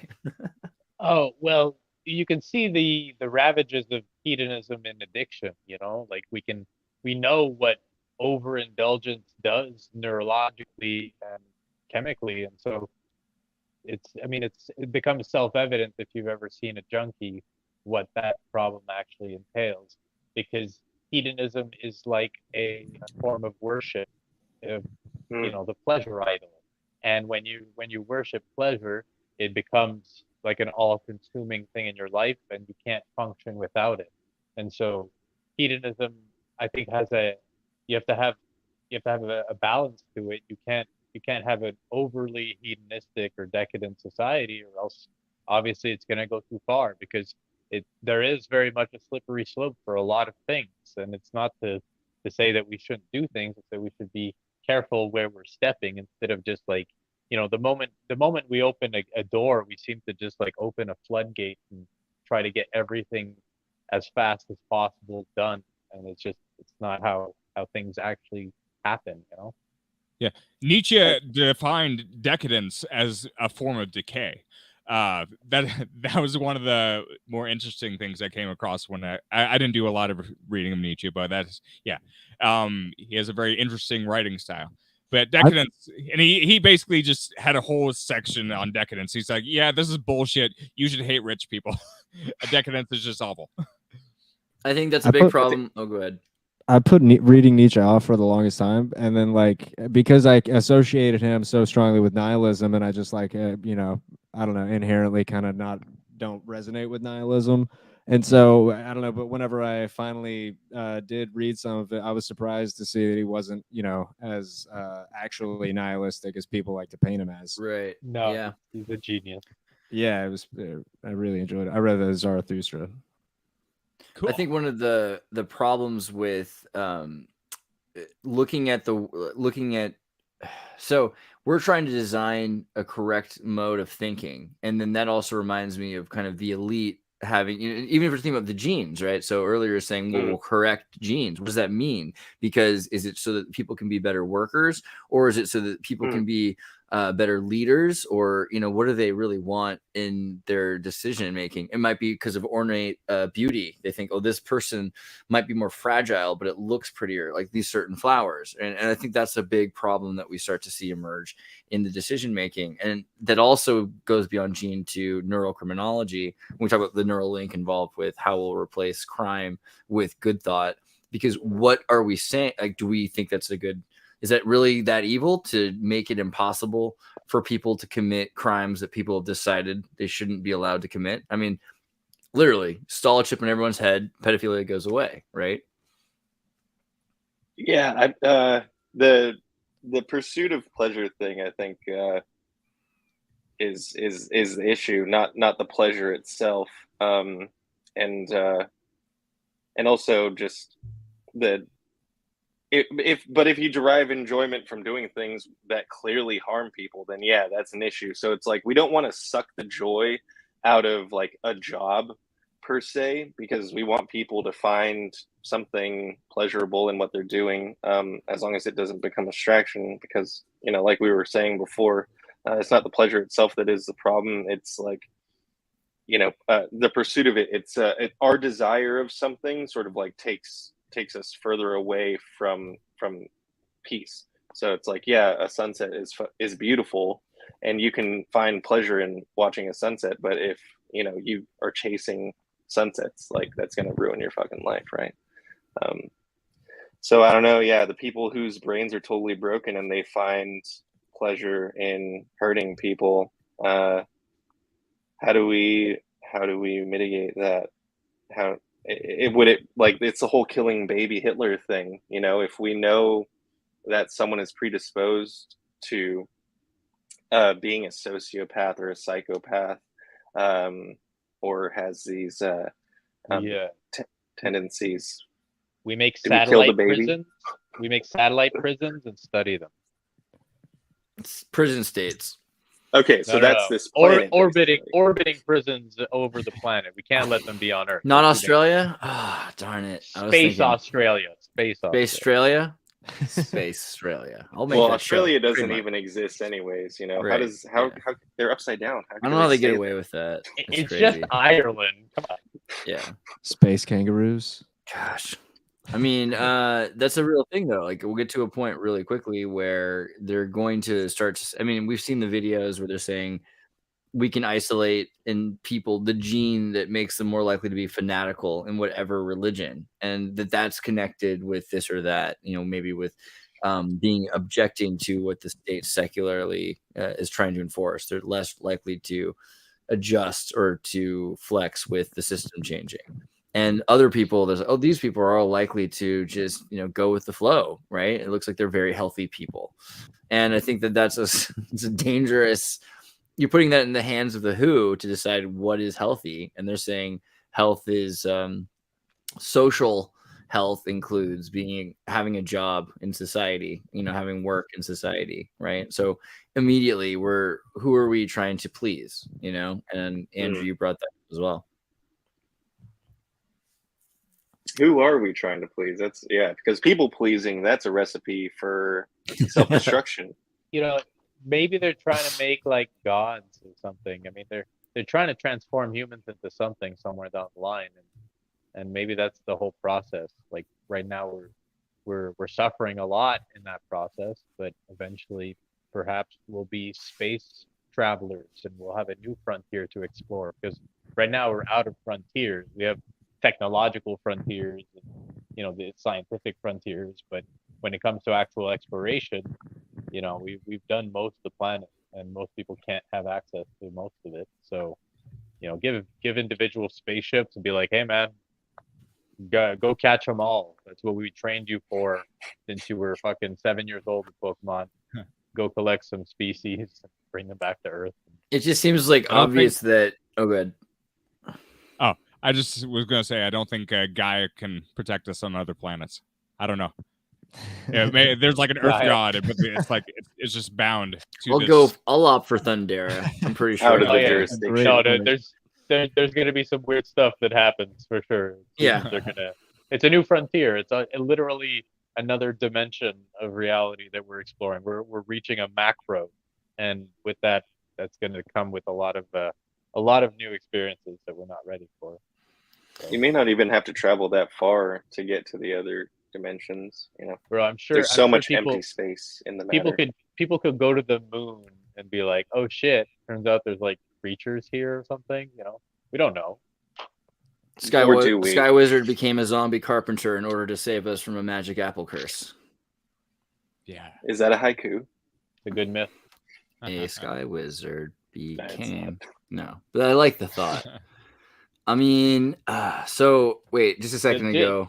We do have ocean exploration. I wanted to say that. I think, have we still not explored most of the ocean? Yeah, but I mean, I don't Sure. know if that's true because it's probably like corporations have, and they just don't Right. want to tell you. Yeah, secrets. what's under there. Yeah. They don't want to tell you they found a hole to the inner Earth. Yeah, or at very least gold and minerals and access to energy and like resource. Like they don't have to pay taxes on, you know. Civilizations that throw off their timeline.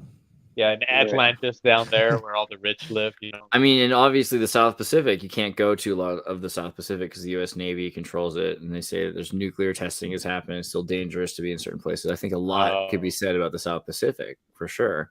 A portal to the kaiju.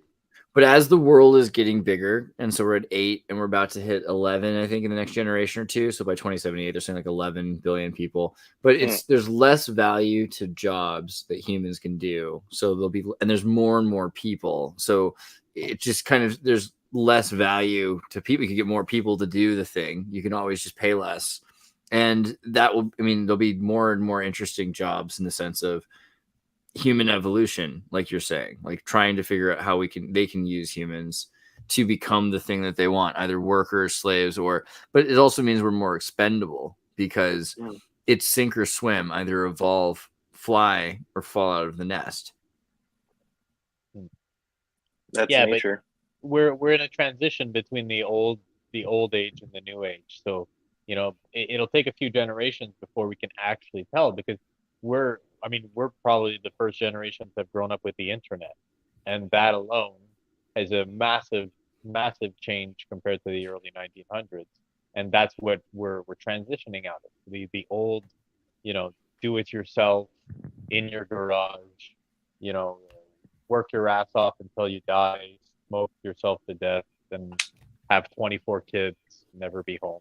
Like all this stuff is the old way of doing things, and we're really holding on to it because, you know, we've done it for so long and we're prideful about it, and so it's part of that transition. Now we're a generation that doesn't know how to chop wood, carry water. You know, that's old news now. But is it bad? It only seems bad because we're holding on to the old, but we might be ushering into a new era of humans that are able to achieve things that we couldn't imagine. And currently we're learning through gamification, basically. You know, we're just running simulations for these kids that are the most captivating part of their existence. And that's what we're building them up with. Maybe they'll be going to Mars, and, you know, they'll be opening portals to hell, and they'll have to take out like the boomstick or something. Who knows? But that's what they're being trained for. They're being trained to use magic. They're being trained to kill zombies. They're being trained to kill aliens. That's what's really the thing that's most important to all these kids. They My don't care dad's about, watching those Gaia shows now too. You know, like all those shows about like Oh, I yeah, used to Gaia work on Sci-Fi. Saturn, and like, I think a lot of kids are into that. Like they're like, this is the only thing that makes any sense is that we're all working on Saturn and then just brought back here to like live mindless task lives, like Well, Total there's Recall. definitely there's a renaissance of witchcraft and magic and occultism and things, but also Satanism and everything bad that comes with it. But that's just the spectrum. I know we're getting like near the end, but I wanted to ask because like I forgot about it. But is Britney Spears AI? And I liked the question. Yeah. Vincent had talked about this, and you know, we talked about what AI really is in terms of synthetic intelligence. But yeah, expand on what you're saying here because it's interesting. Well, this character is I mean I've seen the videos and I've seen the technology for it where just they can just easily get anyone else to do it, put Britney's face on it, and then everyone will be like, oh look, it's Britney. We don't have access to the real Britney. We only have the access to the Instagram Britney, and we have to believe that it's real. And, I mean, this could easily be just face swapped AI technology. You know, hey, look, Britney showed her tits or whatever. Like, she's crazy again. But I think this is a test for future AI, because what we're going to be experiencing soon is the AI immortals that are basically just the essence of the image and then turned into an eternal sort of pop icon, or you know. Yeah, I think Britney permanent Spears is an Madonna. archetype now. Of course. I mean, at this point, but you know, she's the Madonna archetype, just like Madonna. So just Yeah, kind of. They're following the first imprint of the old archetype. You know. Yeah, I don't know. We could have a whole other discussion about Britney Spears. What's your thought? Wait, go ahead. Let's finish it up. What do you think about Britney Spears? All right, another rant. Like, Remake.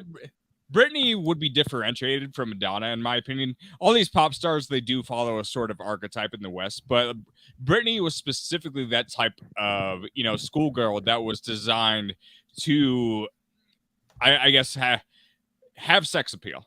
Of course, a lot of people are designed to have sex appeal, but yeah, that was pretty famous. With Britney specifically, she's that type of pop star that they promoted to specifically never have any sort of political opinion or opinion about anything. All the songs are just like, oh, baby, I love you. I might be kind of a bad girl, but you know, you still want me, you know.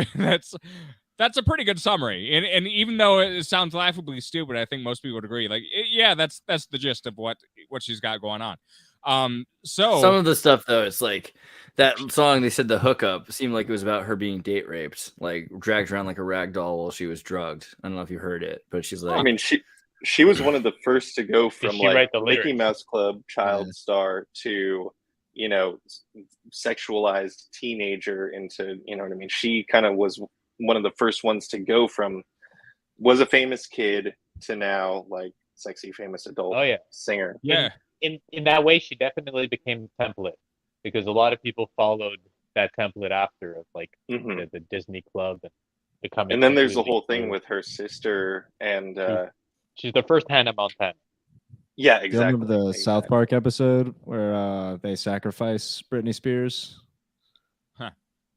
totally. Dan The Schneider. Jamie Lynn Spears thing is a nuts story, right? Yeah, like that's Dan Schneider's kid for sure. Well, she argues against it, of course, publicly, but like, wow, like she. I Walked mean, off some the people stuff. say she wasn't there that's when why her Britney's- mom got plowed. Yeah, Jamie Lynn Spears, Dan Schneider story is really wild. Pretty wild story. I mean, the idea. The whole Dan Schneider thing is fucking wild. Yeah, some insane stuff. What a character, man. Yeah, these are people though that seem like they would never be allowed to have an actual opinion about anything. Like I could imagine them not like even, I don't know if they were homeschooled or whatever, but they didn't get any sort of education about, you know, like, okay, here's our branches of government, and you know, here's the party system that we have. I mean, of course, you know, they probably know but they can't tell you like anything thoughtful about them. Not because necessarily they're stupid, but they were stripped of any actual individuality. You know what I'm saying there? Yeah. Well, they're At the completely 2-hour mark, indoctrinated. Seth. At the 2-hour mark, we're like literally walking off the show. What? Love it. Welcome. Well, yeah, we're about to finish the show. But what's up, Seth? Oh, you're muted.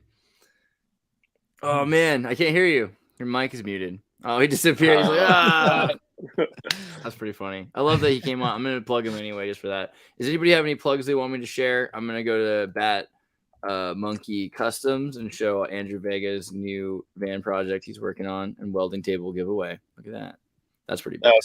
I want that table. So, anyways, yeah. Nothing.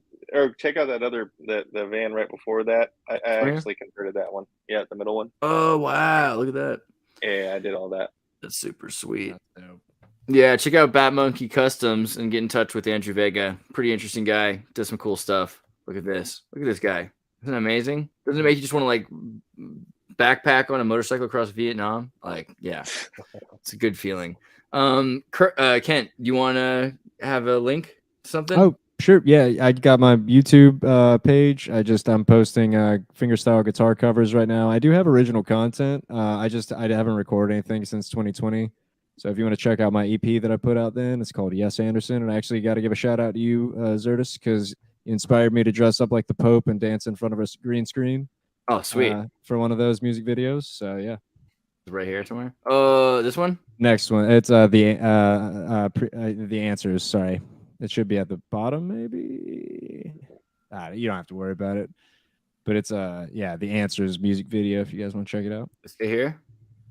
No, didn't show up on this list of the playlist. Yeah, it'd probably be just if you go back to my videos, but it's all good. Hold on, I'll do a solid. Let's see this. The answers. There we go. This one. No, if you go to videos, sorry, man. It's okay. Oh, videos, and then go down past all the answer music video right there. Yeah. Yes, sir. Oh, look at this. Nice. All right. See, all my friends make great music is the point. And you want to hang out with them and you want to listen to it. Thanks, man. Yeah, and thanks for having me as always. I always have a great good time. Video. I'm all about this right now. This is great. Thanks, man. Oh, there it is. Based. Okay. An American Time Machine. Spotify. So if you want to listen to Kurt's music as well, the guy who made the theme song for Advanced Philosophy Memes, then you go to American Time Machine, you can listen to all of his music, which he has tons of albums. Look at this. Crazy, right? Discography after disco. Boom, boom. This is crazy. Look how prolific this man's music career is. I put out 4 songs. This is incredible. Oh my god, you're not done. Look at this. It's not done. Look at oh, there's more. Wait. And then just kidding. We're still done. Nope, no more. And then you go.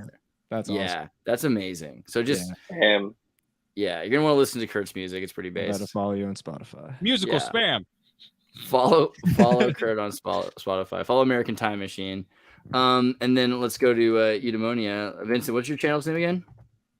Burning Sage Saga. Burning Sage. A few songs on there and some paintings. So there you go. I'm gonna add more, but for now, this is what I have. Yeah, check out his videos where he paints and he tells the stories behind things. It's pretty rad. So he gets you a pretty deep, esoteric view of the thing he's painting about. Pretty great series. I really like your channel. Epic. And let's see. Go to tartarinova.com. Join the Discord. Make sure you talk to TechSpread. And pretty sweet. Thank you all for being here. See you soon. Thanks, y'all. Thanks for having me. Peace out. Where's the video? Oh, here it is. Advanced philosophy memes.